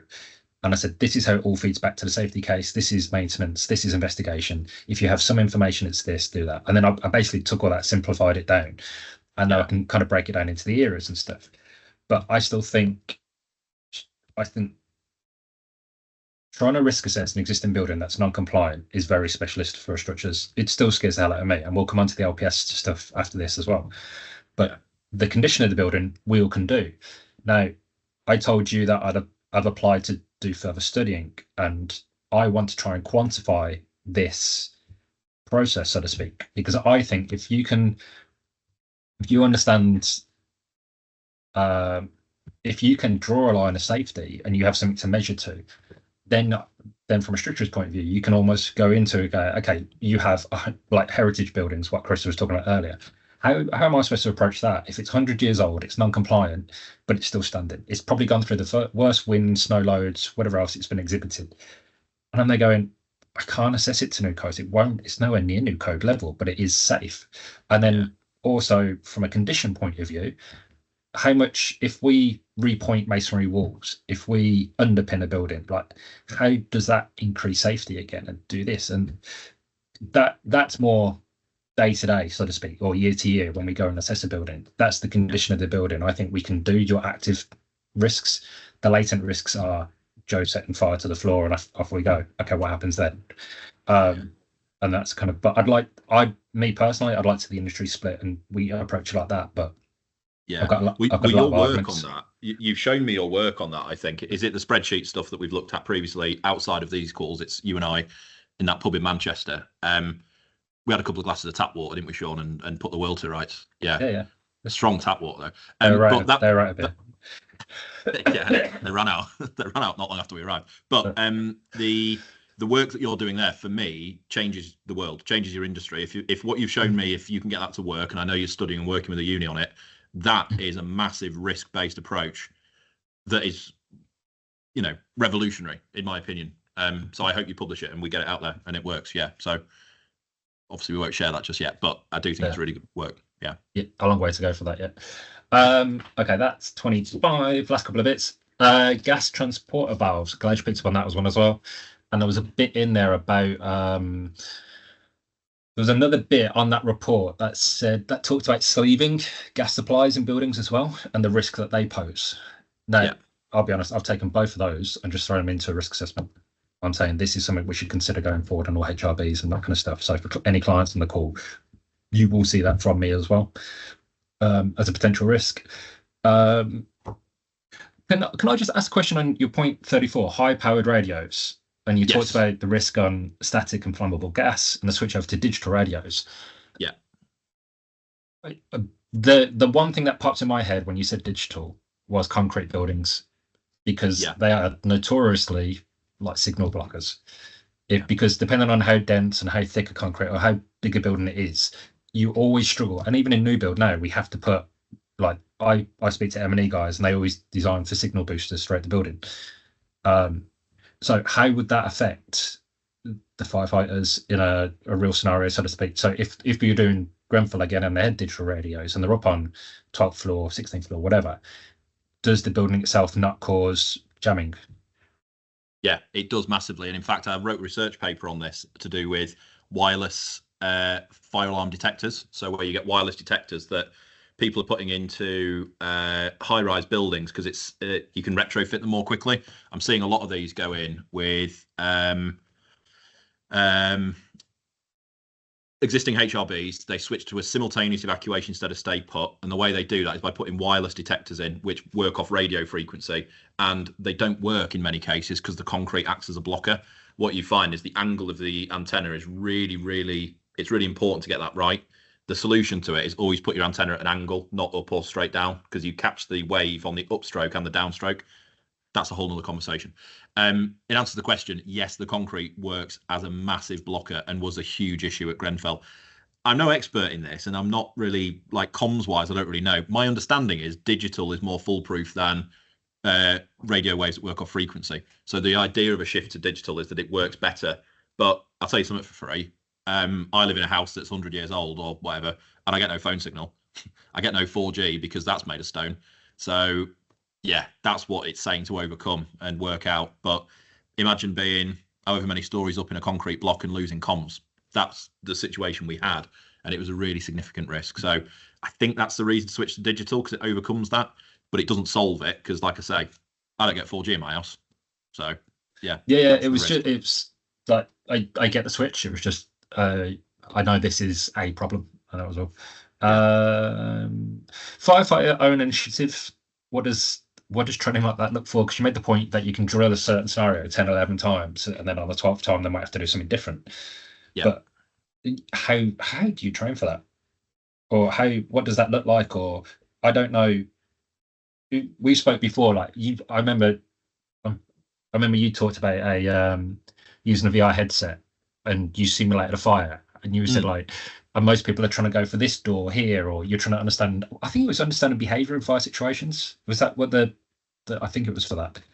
And human behaviour modelling, yeah. Project Janus was it? One of our research projects, yeah. Yeah, and I remember that, and I was thinking about that when you were talking about this, in terms of how do people, like, I don't know, like, how do you switch the scenario? How do you, if you've drilled for that 10, 11 times and go, right, forget that, do what you want.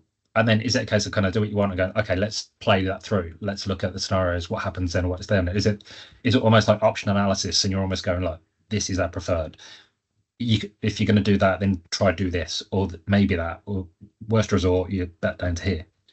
Yeah, it's a balance, right? Because what we saw at Grenfell was a complete reliance on standard operating procedures. So everybody stay put in the building, and you've got the control center saying to people, stay in your building because the fire's not in your flat because it's in flat 16, and people are going, there's smoke in my living room, and they stuck rigidly to what it was.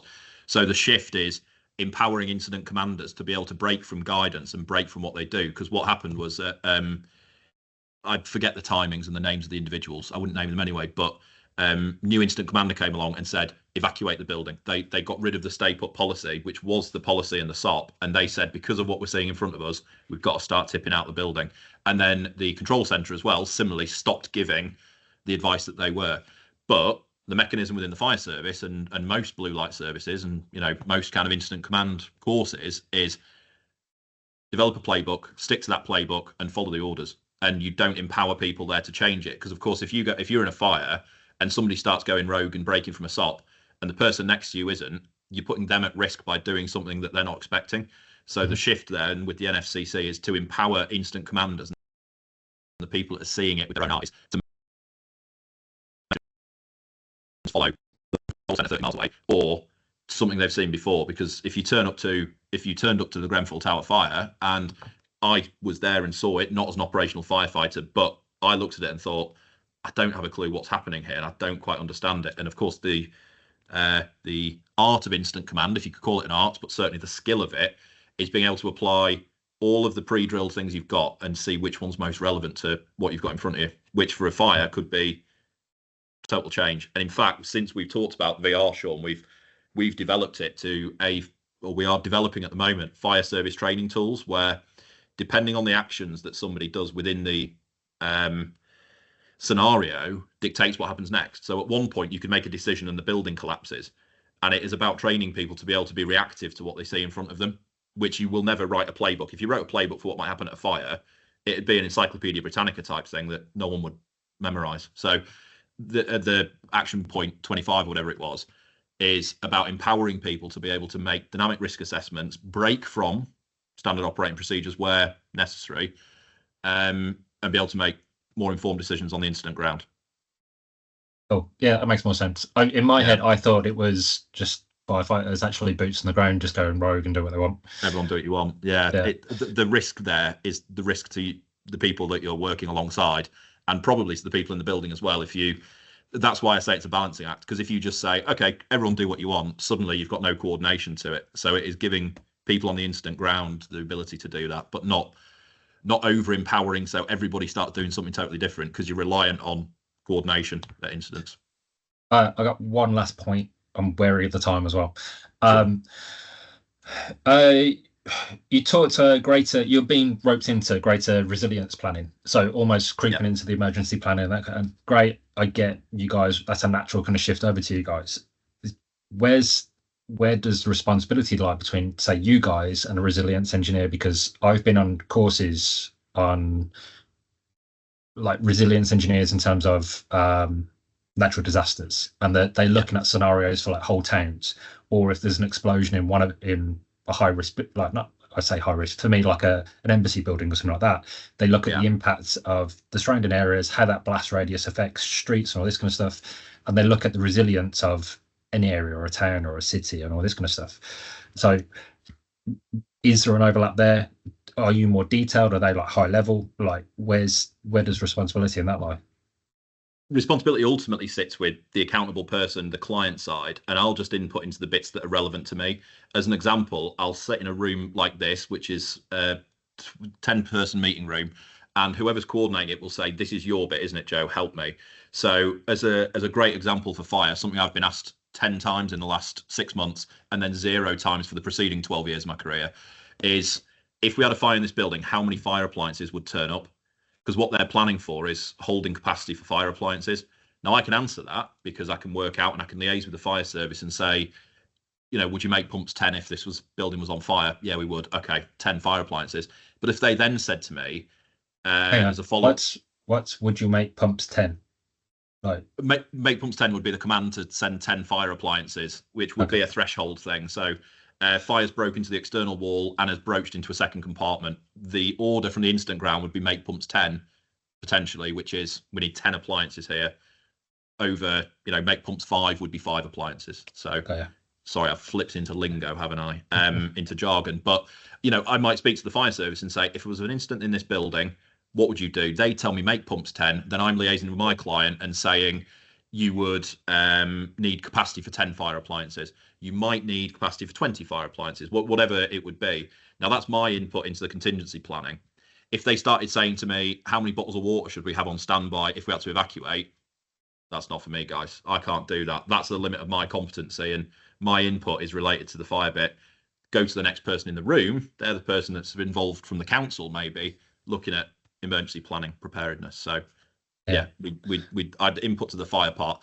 Personally, it's above my competency to be able to go off and write an incident plan for a building like that. I don't have the information, I don't have the skills, I don't have the experience. So I'd do the fire parts, basically, is the answer. Yeah, Steve says depends on the FRS, surely. If you're on the IOM, they don't have that many appliances. What's the IOM? Steve, what's the IOM? Is it Steve Scarrett, I'm assuming? Yeah. The IOM. We had this at the college where there was an incident command course, and the guys from LFB were cheerfully going on about, we'd make pumps 8 to make pumps 10 or whatever for an incident. And the 3 guys that were there from the Isle of Man just turned around and were staring at them as if, so what planet are you on? We could never, ever make that call because we don't have that many pumps on the island, So it's all relative, isn't it? That's it, and that's why Steve. Exactly. So Steve is the colleague of mine, Sean. We're working on some various things together where we talk about this an awful lot. Where I live up in North Yorkshire, quite rural. If you said make pumps 10 up in where I live, you'd say we haven't got 10 buckets, let alone 10 fire appliances. So we can't even, we haven't got 10 firefighters in some parts. Whereas in London, you make pumps 10, you draw in from other services. So it is dependent on. It's why there sort of isn't a piece of guidance that says this is the amount of fire appliance parking you should have, because it's different in Coventry to London to Ripon to Outer Hebrides. Isle of Man's a great example, Steve. Again, yeah. Cool. No worries. Yeah, sorry, I saw IOM. I was just like, is that a fire thing? Is that no? It's a geographical thing. Okay, good. Makes more sense. Yeah. One last question. What's Martin's Law?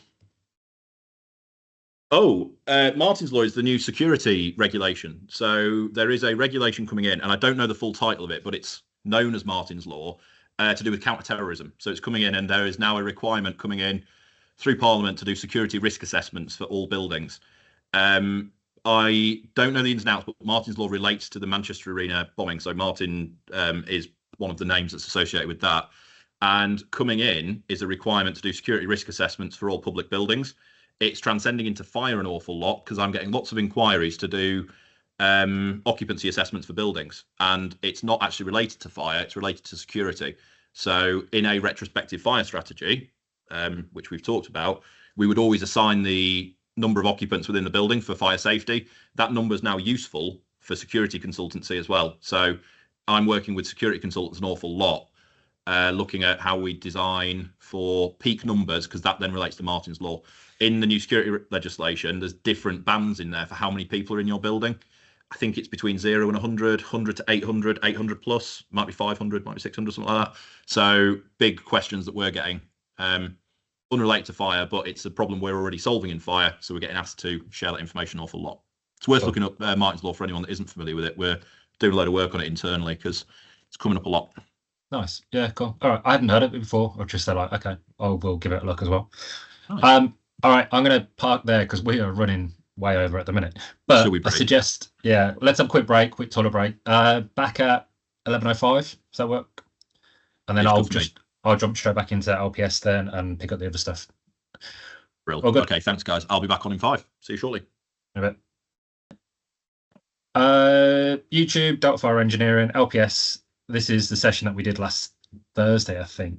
And so I'm just going to do a very quick summary of this talk, but I recommend everybody who are dealing with LPS blocks just to watch this. Overview, large panel systems. Okay. Get rid of you, Joe. Okay, so for those of you who don't know me, my name is Sean Hanlon. I am a chartered structural engineer, director at SPHstructures. And you can reach me on that email if need be, and a few people do. I have various chats with different people on stuff we talk about as well. But today I just want to fly through large panel systems once you start behaving properly. There we go. Okay, right. The session that we did last week, I threw up a few stuff on LinkedIn about large panel systems here and there, and kind of get. Why are you? There you go. That's better. And Hannah Brack reached out, and we had a few conversations on LPS. And turns out Hannah has done a load of research. Now, the points I've raised here. There's a few slides through here, roughly broken down in the presentation about what happened and going through. And the first line here, Hannah Brack introduced herself and her background. Don't worry, the rest of this presentation is not as dry as that, but I want to put that down because she is not technical, and you could be forgiven for thinking she is. Her background, she's actually, I think she's a bookkeeper by trade, but she fell into this via her father, and she's basically been researching LPS blocks for the better part of 50 years, maybe more, between her and her father. And she has a load of information on LPS blocks, and she does a lot of work with residents and their committees. And the latest BBC documentary that we're talking about LPS blocks, she was also consulted to confirm certain blocks for LPS and this and the other. So I basically invited her on for a CPD, and I said, look, would you like to come and do a chat, a recording similar to this? and we kept it small numbers. So I invited a few key players in the industry as best we could, and just to not scare the hell out of her, basically. And I didn't tell who was on until after, but we had a good discussion after, and the talk itself was really good. And honestly, it was quite passionate sometimes as well. It's quite emotional when she was discussing it. So I just want to talk through that session today, just very briefly, and kind of point you guys in that direction, and maybe have a quick discussion after. So her father was a surveyor, and he was a surveyor on some of the LPS blocks as well, back in the 70s. And that he was he was a bit critical of the government's policies at the time, because there was a big push post-war about an industrial building drive, and then which highlighted the need for a rapid expansion. And there were scenarios at the time where they could have either rejigged the existing Victorian housing stock, or they could have gone the industrial route and threw up these high-rise buildings. And obviously they went the high-rise building route. Now, she did touch on latent defects and investigations, and there's a couple of reports that she threw up that I want to go back in and dig through as well. So the AMA defects report and Hazelham report from 1983, very damning report.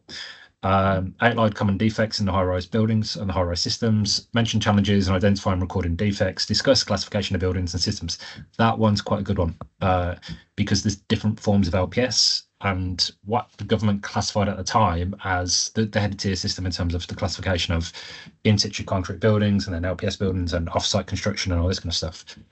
And then she's discussed and highlighted the difficulties in compiling a comprehensive list of LPS blocks, because and we're seeing it now, especially with clients with HRB buildings, and they're not too sure if certain buildings are LPS or a hybrid of LPS, or there's even one form of an LPS system where it's almost like a beam and post system with infill as well. And it's off-site constructions kind of stacked together. So there's a whole difficulty in that, and she's got a really comprehensive list. Just to go back, to be fair, all the defects and everything else that were identified are picked up in the iStructures assessment of the compendium for structural topologies. So in terms of where we are in industry, we're aware of the system, we know the issues, but this kind of just builds on the background to it and everything else. We went through the running point collapse and subsequent investigations. I wasn't aware of the Rugby report, and there's also a Birmingham report that's been lost. But basically, these guys did two independent reports, Rugby Council and Birmingham City Council at the time, and they did their own reports on the structural issues of biasing blocks. And the Rugby report was quite damning. Nobody's seen the Birmingham one, and she's requested it loads, but it's never come through. But there are threads and there's documents there about the attempts to suppress some of the findings, and then the political pressures that kind of led into all that as well. LPS construction and demolition. There was a little video we watched. I think it was like a 6-minute video about how these were constructed and some of the sites that were there. And you really get the sense of how poorly constructed they were, so to speak. Like, until you start seeing them go up and then you start seeing them stacked, and then we kind of dig into the details and how these are formed and where the issues are. And then there was already talk back in the 80s about additional audits for LPS fluid, including those under 18 meters. So and this is what we spoke about earlier, Joe, in terms of your competency. And I said the competency of knowing old building regulations as well. And that extends to government advice, government circulars, in terms of, okay, they issued a certain amount of circulars on this, on LPS blocks after the running point collapse. And so that was industry standard from 1971 or 1972 onwards. So for me, if I'm doing a risk assessment, I'm going back in the history and going, okay, look, if your block was built in 1973, then I know it should have been compliant with these two circulars, or this work should have been done, or that work should have been done. And that for me feeds into the risk assessments of the clients and says, right, your building should have had this done. It has or it hasn't, and it feeds into investigation work, and you start drawing the line on there. But all this information feeds into how we approach this risk assessments. And the difference is we're doing the work now. We're doing the same work now as what we did 50 years ago, 40 years ago, 50 years ago, but almost with less information. And they were newer constructions back then as well. So we discussed the need for a comprehensive list on LPS buildings, which Hannah has done a fantastic job in compiling. I think I'm making a number up. I want to say it's near 1,000 or over 1,000 possible LPS blocks, some of which have been demolished already. But where there's a question mark over, is it LPS or not? We're basically saying you can almost refer back to Hannah's list as a double check. And we said, where is the right place for this to be managed? Because obviously we have residents considerations and we don't want to be scaring the hell out of every resident in every LPS building. And so it can't be, it needs to be centrally managed. It can't go out to every engineer, so to speak. And even if it came to me, SPH, I wouldn't know what to do with it. I couldn't manage the stock sufficiently well. So there was a couple of guys on the call, Alistair, who was from Cross, Ruth Haynes, who works in the frameworks checking engineer at the Building Safety Regulator at the minute. And we discussed about how to feed this information back into the BSR. So because it's their duty to collect as much information and managing the data in every building within the industry anyway. So there's moves being made now to try and get that information to the right people or the right person within there so that they can manage the stuff going forward. And then there was a bit of a technical discussion at the end. So we discussed the technical aspects of LPS joints and the defects within them, and that reflects on the strengthening works as well, in terms of what strengthening works look like. And even when blocks that had been strengthened, like some of the strengthening work was missing, or there's even a report back in there about using a form of glue on some of these blocks as well. And we talked about the concerns between differential movement and LPS. And then, Joe, because you went on the call, I did ask about water ingress and potential problems with sprinkler systems and how that fares. And then we discussed the challenges in investigation and remediating inhabited LPS blocks. Because even if you go back into the BRE 511 document, I think it is, they recommend like minimum 5 units should be open in all LPS blocks. You could get 5 different findings from each one of those. You can almost open up the whole block, and it will be very much hit or miss throughout the whole block. So the question we landed on was, like, what do we do with these blocks? Now, we had a big discussion internally about this after, and the condition of these buildings, and because they're at end of life now, the guys back in the 60s, the 70s and 80s were so worried about these blocks, and they were relatively new. Some of them were 10 years old, 20 years old, and they'd done whatever strengthening works. And even then, we don't know if they have been strengthened, because the government, I think they coughed up 40% of the strengthening works fees at the time. But councils were coming back, like especially Liverpool, come back and said, look, we'll take it, but we can't guarantee we'll finish the work. So on one hand, the government's got a record of saying, oh yes, we've sent out money, all these blocks have been strengthened. But on the other hand, all the councils come out going, look, it's cost loads, we haven't done it, or it might not have been done, and so we don't know what's been done and what hasn't. The cost of going in, investigation works, testing, understanding what the buildings are, even with strengthening, and this was the key in a couple of the AMA and rugby reports, they were saying that even with strengthening, how can we honestly say these buildings are safe? And me being stupid, I thought, when people mention strengthening on LPS blocks, I thought continuous angles through the wall junctions and floor junctions.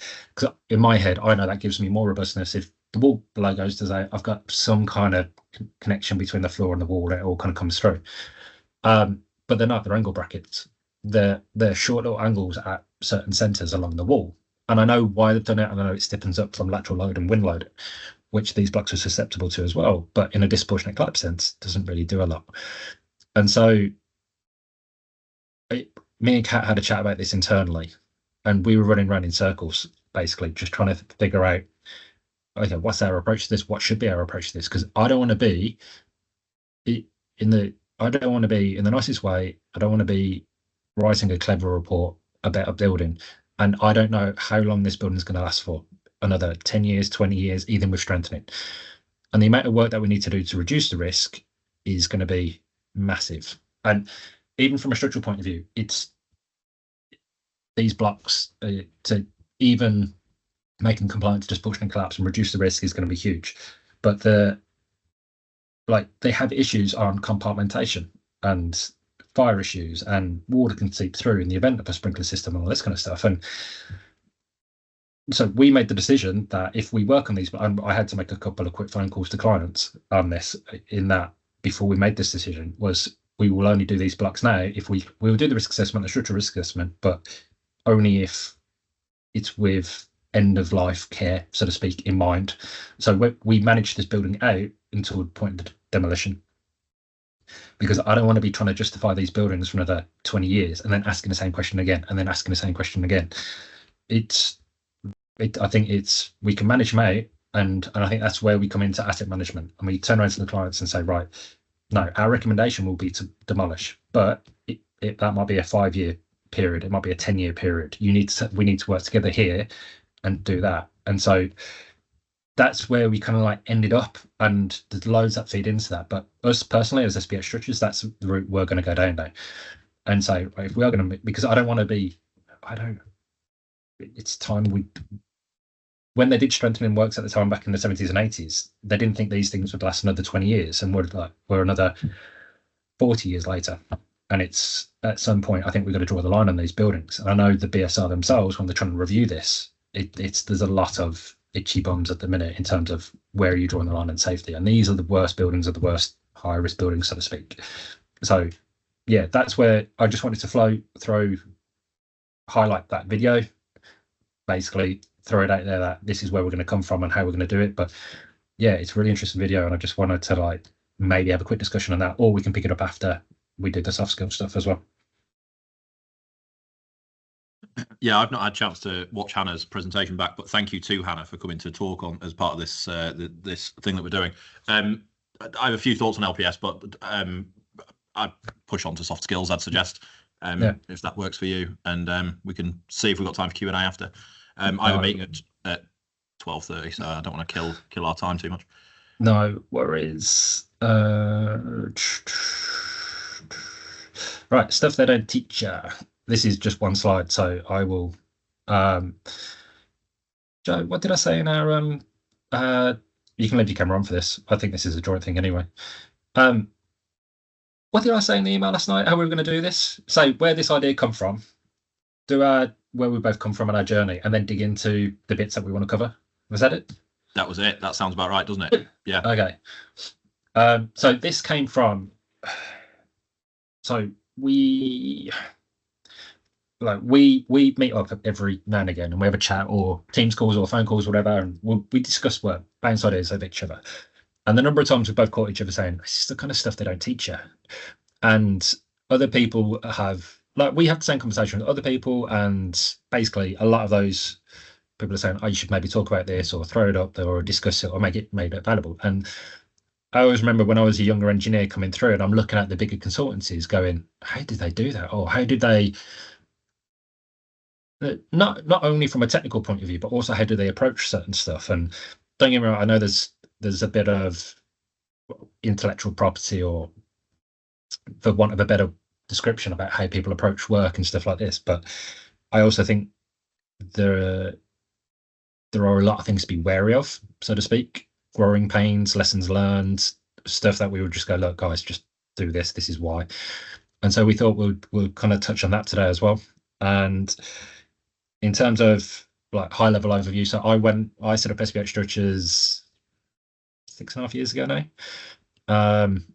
I was a pre-COVID company, and I set up with the best intentions, and I had a couple of grads with me to start with, then a third one graduated and I took them on.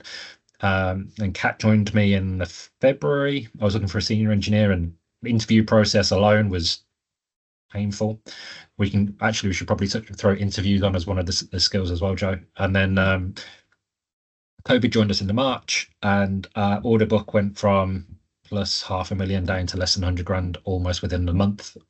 And we spent a really tough 12 months clinging on. And I saw all the big firms making redundancies out there, letting people go. And again, this would be one of the things we speak about in terms of, like, I felt a corporate responsibility that I'd hired these people. I'd made a promise to keep them in jobs. And when you've got mouths to feed, it's a big responsibility. And I didn't want to make them redundant, because I knew if I made people redundant, especially with less than 6 months, especially less than 12 months on their CV, it was going to hurt. we kept it to 12 months. The business was falling apart. Cat had one foot at the door. The grads were ready to go. We had no money. We're in debt. I was pumping money into the firm, and it was brutal. And I made the grads redundant at that point. Cat stayed on. We somehow made it through the next year. I thought the March, the year after, I thought we were going to go under. I was convinced we weren't going to make it through the month. And then me and Cat turned over as much money the following year as we did the first year with the grads. And I was there like, oh, I was carrying them then. Okay, good. And me and Cat became a director a couple of years ago now, I think, on the basis of, I know that basically it's her worth to the business. I could, if I had to replace Cat, I know I'd need 2 engineers to replace her and a load of money. And for me, that's a personal decision in terms of I'm happy to give up half the firm for that. She's helped bring it to where it is after COVID, and she's gone through all the trials and tribulations. So, and as much as I look at Joe and he's making a new Delta baby every month by the looks of things on LinkedIn, like we're very much keeping it small, and I'm happy with that. We both love engineering, and we want to talk about like caring about work relationships, all that kind of stuff, and that kind of comes in, and mentors and all this kind of. So we're want to kind of touch on that, but this is the stuff we've labelled it the stuff they don't teach you, but it's very much mistakes almost.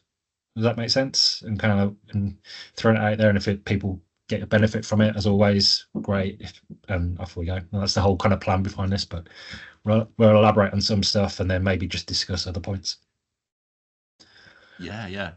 Fantastic. We don't call them Delta babies. We call them staff, and they have proper names and employee numbers. But Delta babies, every time I post on LinkedIn, someone else has joined the firm, you screenshot it to me, don't you, and send me something derogatory, usually not about them, about me. But yeah. Delta babies. Nice. Well, the same reciprocally then, just because this part of it is about like soft skills consultancy and how the businesses work and how we integrate our technical sides in. So I set up Delta 2.5 years ago. We're now at 15 staff and 3 offices. So office up north, office in London, and our research lab as well. So we've grown pretty quickly. It was all very measured and planned, though. I was planning the business for 5 years before I went to Companies House and set it up. So it's all kind of followed a plan. We've got staff numbers 16 and 17 already signed up and joining soon, and we'll hit 20 staff probably by end of Q1 next year. So we've grown in a nice measured way, but similar to you, Sean, my wage budget is nearly £1 million a year. So like in terms of keeping the business going, it's a number that keeps me awake at night. I've got a lot of stuff to do. I've got the right people in the team now. We've got some amazing people, some of whom are on the call as it happens. But we are pure consultancy. So something that we've said before and how it works in fire usually, and in all professional services, we don't have any stock or assets. The whole value of my business is 20 laptops and 20 people's brains. So as a weird, unique business thing that we have, we sell people's knowledge. So we've got 15 staff now, we've got 16, 17 on their way. Say we get to 20 next year, we'll be selling 20 people's knowledge, but the value of the business is the value of the laptops and kind of the bit of merchandise we've got kicking about. But we uniquely in professional services don't have assets or stock or anything like that. So structure of our business is an engineering consultancy firm, a training business, and a research and development business. I also set up a production company last year to do stuff like this, but that's not part of the Delta brand. That's something different. But business-wise, that's got its own headaches. Broadly, though, I'm the same as you, Sean. Professional services. We sell our people's brains. Yeah, I remember.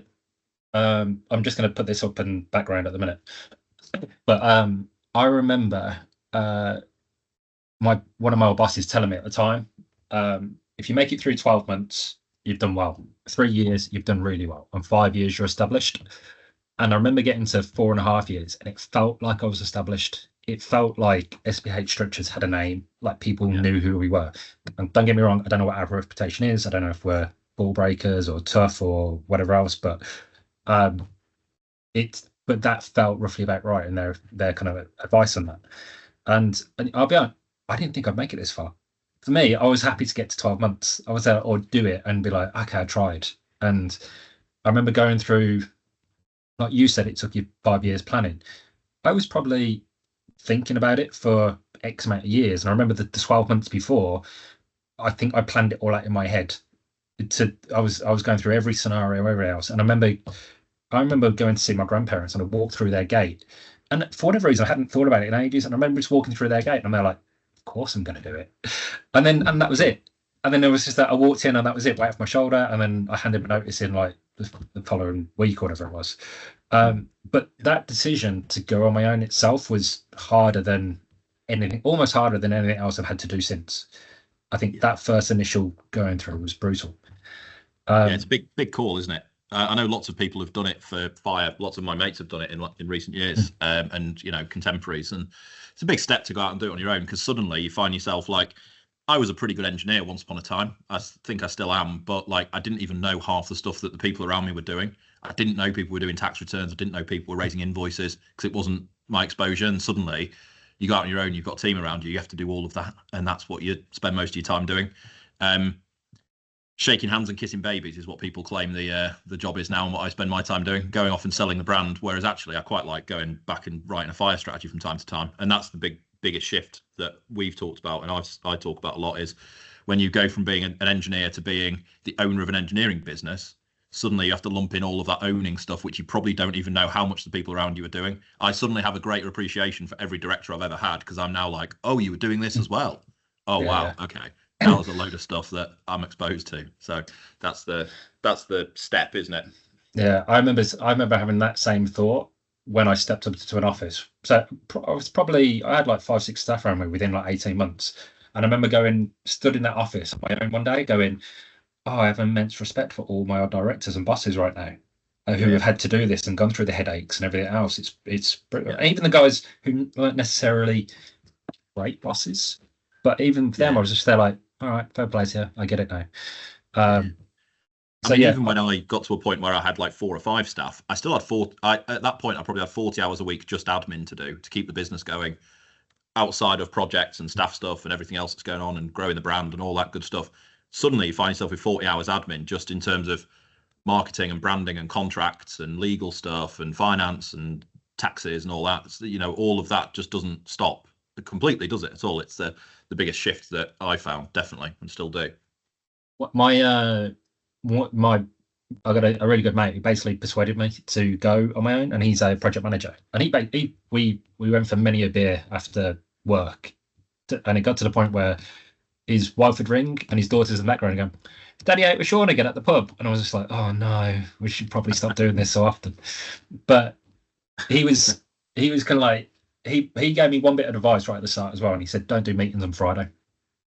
And he said, just blank it out. He said, don't do it. He said, do yourself a favour. Nothing gets done on a Friday. Don't do it. So I was regimental about it. No meetings on Friday. I'd always say, no, I've got stuff. I'm busy, whatever. But my Fridays were then my admin day. I'd go back through, and it's still a habit I have now. I go back through the week's worth of emails, make sure I haven't missed anything. Kat, you can pay attention to this bit with filing emails. And I pick up stuff, and then it's like the admin stuff, and that's like the management side, keeping the business kind of ticking over, and then learning all that kind of stuff. And like I'm looking at the list here because we basically said, okay, I tried having to think about how we were going to break this down. And yeah, who is this? Hang on, Kat, let me mute you. There you go, Kat.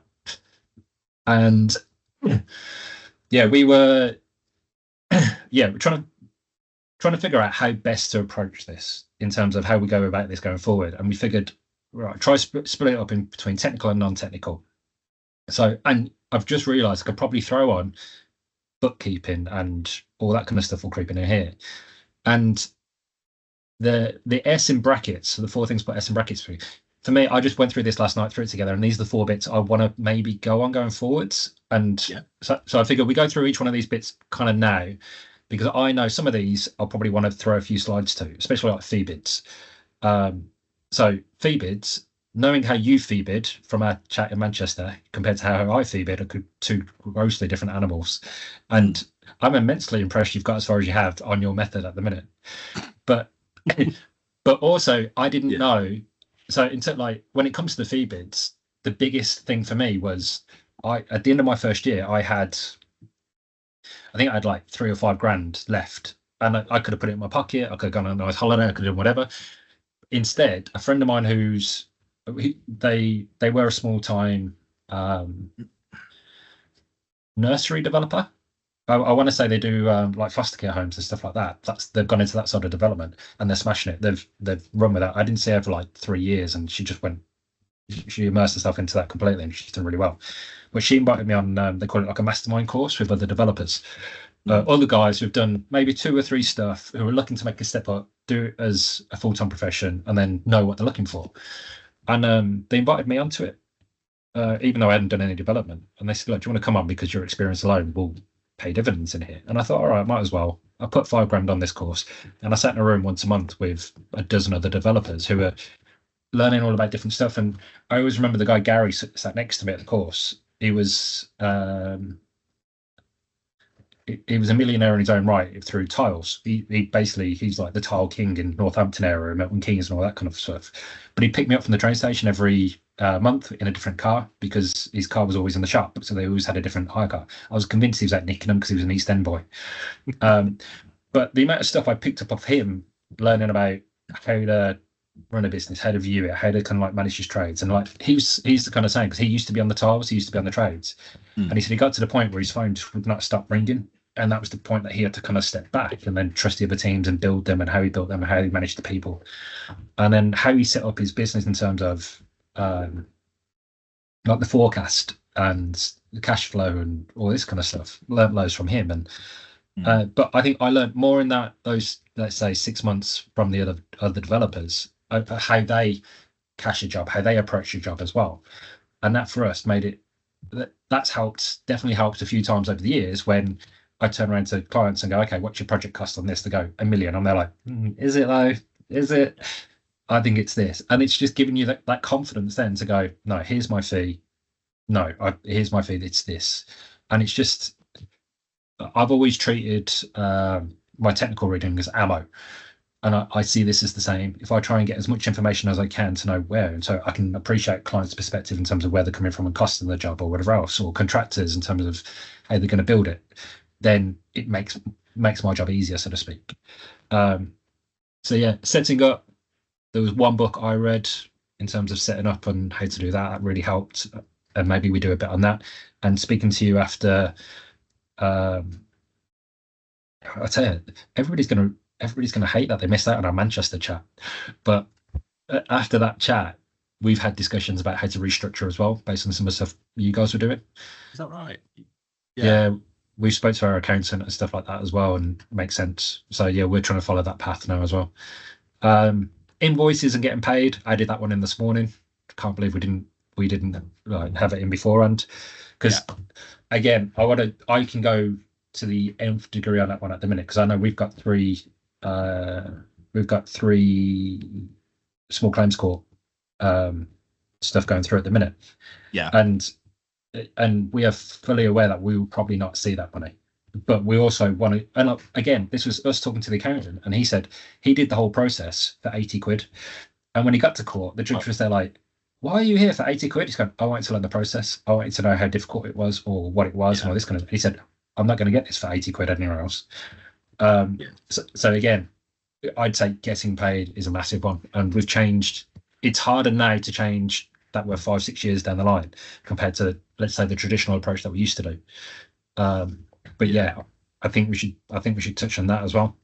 Agreed. I mean, that could be a whole session, couldn't it? The challenge you have in professional service is you tend to deliver the service before you bill for it. So you would deliver a service and a strategy, which you might work on for a long period of time. Then you raise an invoice, and then you give them 30 days to pay it, or 60 days or whatever. But like our age debtors, the amount of money that we're owed that's overdue is 6 figures plus, comfortably, hundreds of thousands of pounds that we're owed. And that's not uncommon in any professional service business, where you are sat on money that you might have projected is going to arrive. Client's late, client doesn't pay, client starts ignoring you, whatever happens. But the difficulty with professional service, we'll do in that particular session, that episode in future, is you do the service before you are paid for it. Whereas in other things, like if you're running a training course, you expect that you get paid in advance, then you deliver the course. So it's the other way around. So there's an interesting dynamic with what we do. You don't expect payment in advance, but you might invest a lot of time and effort and then never see the money. And you might at any point at cash flow in a business They sat there, owed hundreds of thousands of pounds that you were anticipating to be available to you, and it's just sat there on a spreadsheet, not actually landing in the bank. It's just the way that it will work in any business. Yeah.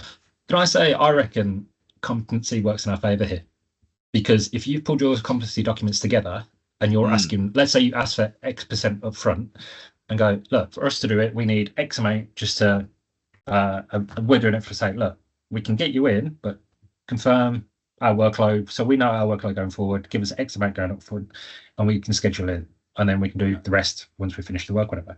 But if you've got concerns over what we produce, there's a competency documents. That's what we produce. You know what you're getting, so to speak. So we're kind of going it from that angle a bit as well. But it's almost going, no, sticking to the guns, so to speak, on that. Insurance and risks. I think you floated this one more than I did. Yeah, I mean, fire safety, trying to get insurance at the minute is a bit of a industry of its own. Trying to get professional indemnity insurance for fire engineering, external walls and stuff like that. That in itself is a whole challenge, a whole episode, a whole, sometimes I, certainly at renewal time, will spend 40 hours a week just filling in an insurance document to try and get renewal for it. And then the cost of it is a whole other thing as well for professional services, particularly fire these days. Yeah. So we get asked about a lot. Yeah. So same as you, like I spend a whole better part of a week. For me, not as big as you guys, but it's probably a good 3 to 5 days in terms of you have to go back through all your existing projects, work out what's a high risk building, if there's a basement in there, what the project values were, what your 3 highest projects are, feeding all those in, or what position they all are. But for me, I feed all that information now back into our feed proposal process, so I can filter it all out a lot quicker. And it's little stuff like that saves me 3 days, 5 days further down the line. Yeah, and I can kind of get that. It's just the little stuff like that. Well, if you're collecting it anyway for marketing, if you, like, anybody should really have a list of case studies they keep on file because you've been asked for them as a client. Like I said earlier, we're being asked now how many risk assessments have you done in banks for fire safety or whatever.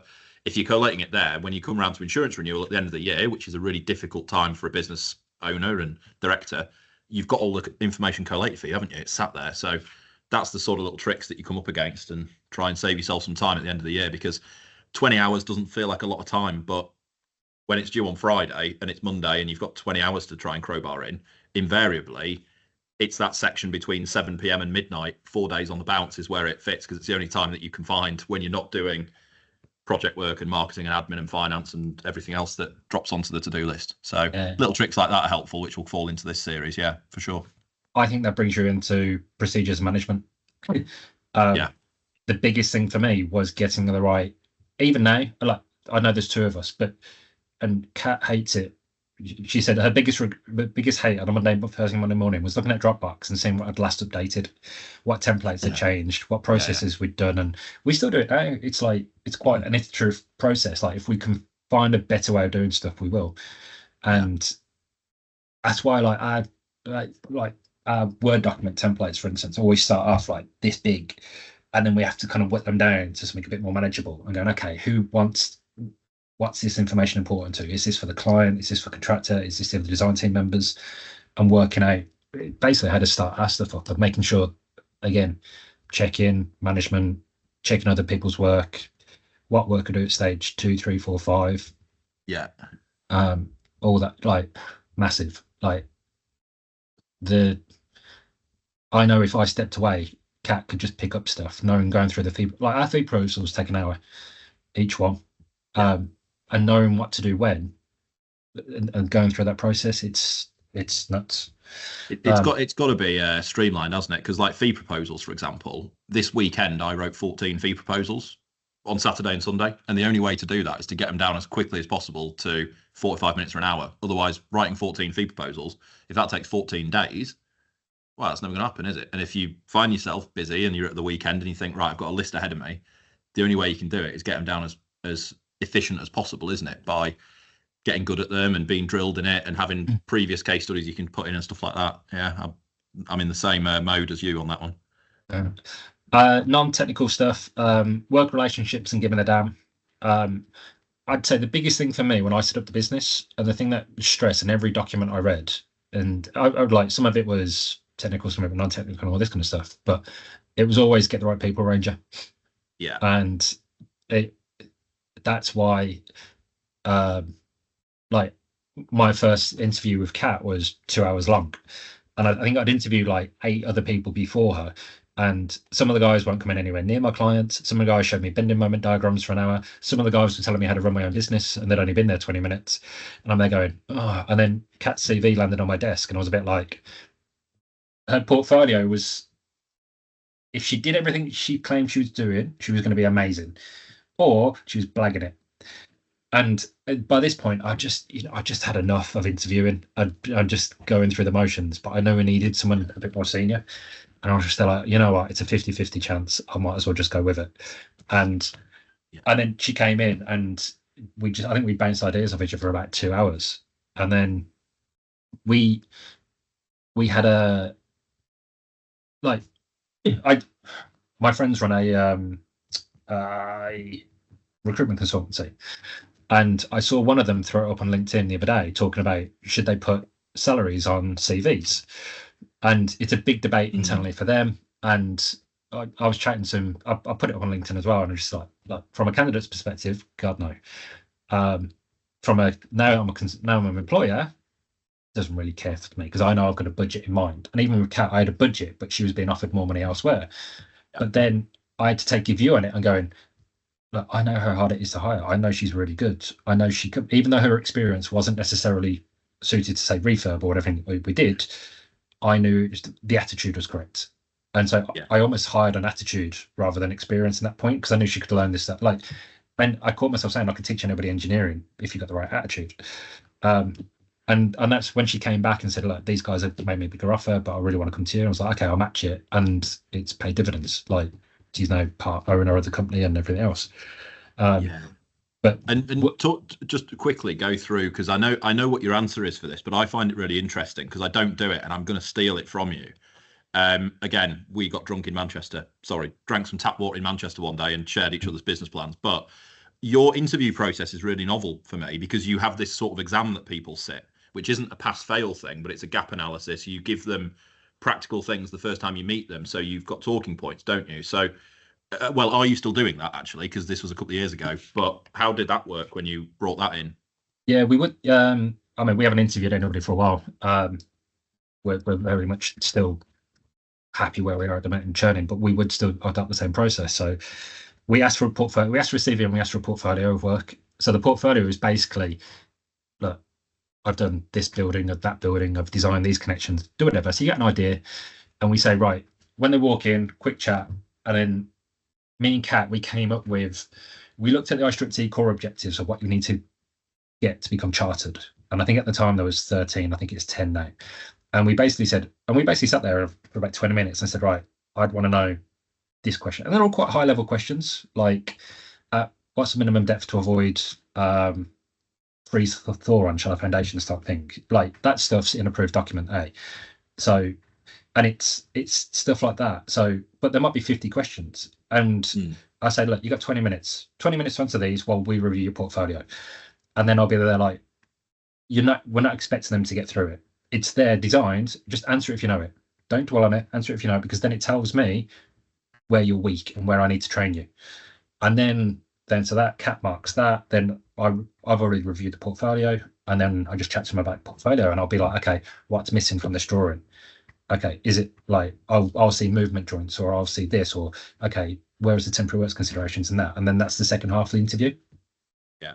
And then that gives me a better idea of, okay, how much hand holding does this person need? Or can I, like, how much do they know and where we're going through? Because for me, I look, like, going back to the insurance question, our insurance appraise us on reputation. Okay, how many inquiries, how many work inquiries are you getting in? And then commercial awareness. Okay, of those inquiries, so what size of jobs are you being approached for? How many they ask those kind of questions. Of that, how much are you winning? So how much are you turning over? What size are your projects? What's your commercial awareness? And then the third part of that is your technical side. So have you been sued for anything professionally?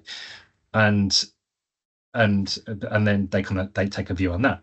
So I'd apply. I'm figuring if my insurance company are asking me that, I'm asking this to interviewers as well. So okay, what's your reputation?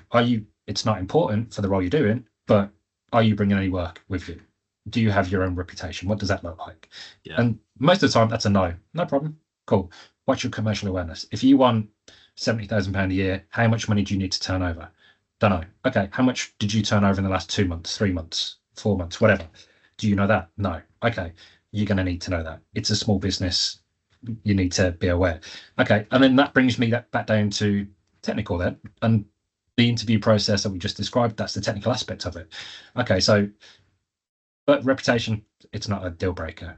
Commercial awareness, nice if you know it, but again, we can kind of teach you. But then it's all down to the technical. And if you don't know the technical, then you're out. Sorry. And so that's the way we kind of break it down, because I figure that's the fairest way I can make a measure between people. Do it that way. Interesting. I like it a lot. A kind of scenario-based interview style that you've got there. It as long as it's pitched, I suppose, as not this is a pass-fail. You must get X% or you don't progress to, like, you leave immediately if you don't get it. What it does give you an idea of, though, is benchmarking somebody to where they might belong in your organization. So if you're bringing somebody in and they're particularly strong in this area, okay, cool, you're my new external wall person, or you have got a weakness in this area, but are you interested in learning it? And it also just becomes, for me, like interviewing people, you always try and put people at ease immediately. And it becomes a leveler. It's something to talk about. Talk me through the answer to question 4. How did you determine that? I always try to be very informal in interviews, as I'm sure you can imagine, usually undertaken at a pub and or like meeting room while I'm just sort of chit-chatting away. But actually that in itself is a good measure of someone, because like we said earlier, a skill you need as a consultant is being able to talk to people and be personable. And that for me is the thing you can't teach, because I know for a fact I can teach anyone to be a fire engineer. If they're in the business and they're sat next to me and I'm teaching them, I can teach them the technical side. But actually the stuff you can't teach people often is the soft skills. That's a bit harder, isn't it? You can give them awareness of what they should be doing, but if they don't have it naturally, it's much harder to teach. So when I'm interviewing, I'm assessing that more than anything else. It's much better if I say, do you know what the answer is to this thing? And they go, no, but I know where I'd find it. And they can present themselves in an effective way, because that's harder to teach when they join. Yeah, we nearly hired a guy a few years back, and he was 5 years experience, just got chartered, and he was offered stupid money at some of the big firms. And I interviewed him on my own first time. I can't remember where Cat was, but I liked his attitude, and I gave him that test, and he was awful. And his technical level was equivalent to 2 years in the industry, but it reflected his experience, because he was a small consultancy for 2 years. They got bought out, and then for the last 3 years, he kind of plateaued a bit, and you could kind of see that. And he come back for a second interview. Cat liked him as well. And again, same thing. We had a chat with him for a couple of hours, and we both really liked him. But again, it was the gap of what he needed to know was just too great in the end. And I asked him a couple of the same questions I asked him first time round, and he's gone, "You asked me that before." Going, "I know I did. And what's the answer?" He's gone, "I don't know." I was there like, "Yeah, another go." Yeah. And it's just like, it's the little stuff. And I'm there like, it's kind of like, I don't regret not hiring him, but he was the closest we got to. But that was based on attitude. We thought he had the right attitude. We thought he'd graft, and we thought he'd learn, and he wanted to come and learn with us and stuff. But yeah, it's like, especially small firms anyway, is very personable. It needs to be right fit. And especially, I mean, me and Kat, we've been told we're quite big characters. So you almost kind of need a bit of a thick skin at certain times. And I was thinking about that as well when I was reviewing all this last night. And kind of like creeping into like work relationships and stress and anxiety. And like, I've been at firms where my old boss would make the girl next to me cry, and she'd go to the toilet, cry it out, and then come back. And I'm there like, dude, why are you still here? Just get out. Just because what he'd say to me never bothered me, although he was nicer to me, to be fair. But I'd be there like, I remember that stuck in my mind, because I didn't want that at my firm if I ever set up a firm and do that. And like, it's true what they say, like, your goals are different to my goals, and someone might want to be in there just for 9 till 5 and then go home to the family, and they say they're great, get it. But also I don't know, like, what matters to someone else, like, I'll give you a quick example. Very at the start, when I had more staff, I received a complaint that someone was offended on someone else's behalf, which was a new one for me. Mm-hmm. And the person who should have been offended wasn't. But I had to speak to HR because I don't know how to deal with this, the stuff they don't teach you. Yeah. And they're like, and they said, no, you need to record it, take it seriously, speak to the person who should have been offended, make them aware this complaint's been raised on their behalf, and do whatever. And I'm like, okay, so I did all that, did it by the book, and we called it. I had to bring in the offence by proxy rule in our employee handbook. Yeah. And it's just it's stuff like that, and I'm there going, oh, this is like, nobody teaches you this stuff. How am I supposed to handle this? How are you supposed to manage it? But like, people have like thick skin. Some stuff matters more to other people, might not matter to me, for instance, or whatever else. And it's just that management, working relationship, how you manage your team, how you go through all that and keep it on track and keep your keep turning over work and keeping the wheels running, so to speak. Massively, I don't envy anybody for it, so to speak. The thick skin's the big one if you are the head of a firm, because invariably every problem is yours to resolve. And what you find very quickly, I can tell you from experience, is when you come into the office, it's no longer how was your weekend. It's here's 3 problems that have happened since 9 o'clock this morning. And since we've been doing this webinar for the last couple of hours, I've had 6 missed calls. I guarantee at least 4 of those are people shouting at me. It'll be a client or a colleague or HR or somebody doing this, the insurer asking for something. And none of those conversations, when I phone those 6 people back, will start with, hey, Joe, how are you? Whereas when you're an engineer, it is, it changes a bit, because suddenly you get to a position where you make every decision, which is the mantle you put yourself on, and every decision you make has a consequence for someone else in the team. So suddenly you find yourself in that position, and your stress and anxiety and mentors and stuff like that. I mean, that is just the biggest shift that you make, and your skin has to thicken, because suddenly you are in a position where, every decision is made by you, and every word you say is picked up on by somebody in the team that then becomes consequential to their day. So every decision you make about, should we have an offence by proxy thing in the contract? Makes sense, absolutely. How do you word it? Every single word in that policy has got your signature at the bottom of it. And every single word of that will be read back to you in a tribunal one day, in 10, 20 years possibly. And that's the tough one, isn't it? So I know that when we do this series and the thing that how it comes about, it's one of the things we've been requested is to give people advice if they're starting a business. It's to be ready for that. So from experience, suddenly, first of all, people stop asking how your weekend was. Secondly, every time you pick up the phone, your day might completely derail, and be conscious of decision making becomes your entire job, which Sean, as well as I do, how exhausting decision making is. You can never make a flippant decision, because everything you have to consider the consequence of every decision, as small as what day is the Christmas party this year, and as big as, do we hire this person? Do we do this major decision? Do we post this thing on LinkedIn? Every single decision is important and exhausting, and you're probably going to make hundreds a week, as I do now. Same for you. It's like I might come off the back of 6 phone calls where I'm absolutely torn a new one for whatever else, or someone. And sometimes people have having their own clients, contractors, whatever else, and then you pick up the 7th one and you've been moaned at, and you're there going, this isn't a problem. This isn't. I don't need to be on this. This is, and that's the bit where you're gonna be like, okay, take a breath. Don't bite their head off, because the other 6 people are just weighing you up, and it's catching yourself before that happens. That's one of the biggest ones. I'm aware of the time. I didn't notice the time. We've flown through this, to be fair. I want to just touch on the last 2, mentors and industry opinion criticism. Industry opinion criticism. I think I want to put this one up because it's a weird one, in that like what we're doing today in terms of throwing up a free TPD, we were opening ourselves up to be criticised, to say, no, Joe, you're talking a load of rubbish. It's not that, it's this, or whatever else. And my favourite is when I'll throw something on LinkedIn, someone will comment or take a snapshot of what I said, throw it back at me, and then 30 of his mates just hop on and go, bah, bah, bah, yeah, we all like that, we all agree. And they're like, just chill out, lads. Jeez, it's not that important. Pick up the phone to me if you want to have a discussion. That stuff I don't mind too bad, but I do see.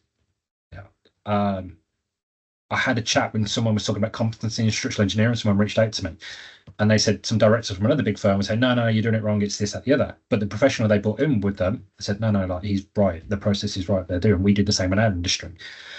And I was just there like, are those guys just taking pot shots at me as a small firm, or because I've got more of a voice now? And it's little stuff you kind of look at and go, all right, am I doing the right thing? Should I be having an opinion? Should I not? Like towing the line, so to speak. It's very. Yeah, I mean, we all come across that, don't we? Everyone taking pot shots and stuff. The truth is, with a reputation, for me, is you spend years building it and you can lose it in seconds. And that comes back to the decision-making thing. Suddenly you find every word you say and every event you attend and every report you write is a representation of your entire brand. My business plan for my business, when I set it up, which I spent 5 years writing and I'm now 3 years in, year 1, build a brand. Year 2, build a team. Year 3, change the world. That literally is what I said the whole way. So I thought I've got to build a brand before anyone's going to join and come and be a part of the business. And then I need a team before I can do anything meaningful. And I'm now in year 3 doing the stuff that we wanted to be doing on day 1 of building it. But it came from building a brand at first. You've got to have a recognizable name. Otherwise, no one's going to come work for you. You've got to have people around you to be able to do the stuff that's big and major and changing the industry. And that is the sequencing that we went. So that maintaining a reputation is so important. And you find yourself being questioned on what you've said and this and that. And it's, a big difference between saying something personal, your opinion, versus that of your business, isn't it? Suddenly you, as the ambassador for it, become the voice of that whole brand. So yeah. Cat, go on, Cat. He disabled your microphone maliciously. I spotted it earlier, so you can't speak. But hang on. Yeah, you're on. Your recording will stop. Yeah, we saw. Yeah. Yeah, I guess so. Was that it? Or what you are discussing is just like I can answer it. Like, hi guys. Hey, Cat. It's. I was gonna say, with your accent and your closed microphone, you sound like a James Bond baddie. Yeah, of course, as always. Yeah, it's just the problem. We can complain, all of us, about the industry, but like till we will not put our foot down, nothing will change, and it will be struggle because like it's just like a one drop in the ocean. Everybody is just like kicking off everybody off the chair because like competition, but not competition with understanding. We can compete against each other with jobs or anything, but we should not undermine our position, which we do. You can never hear the lawyers saying, oh, these lawyers will charge you 400, I will do it for 50. You get, they keep the line, we don't. We are just like small vicious creatures, and we do not support each other. And to those people, like when you are discussing about the hiring things, I don't know what's the age of every attendees, but you want to achieve something, stick your heads to the books and spend all this free time there as much as you can. Because like if you do not like your job, by not being good in it, you will even hate it more. And if you just want to be the best, learn how to love your job by reading more and absorbing more knowledge. That's all. It's so easy to just say, oh, somebody was mean to me, if that person cannot get a proper answer from you. And if you do not know something, the best answer is, I do not know, I am going to check it, I will come back to you. Rather than twisting it like, oh, like, but this and this. No, just say it. I do not know it. The attitude of current just like generation is 9 to 5 instead of rather enjoying just like that.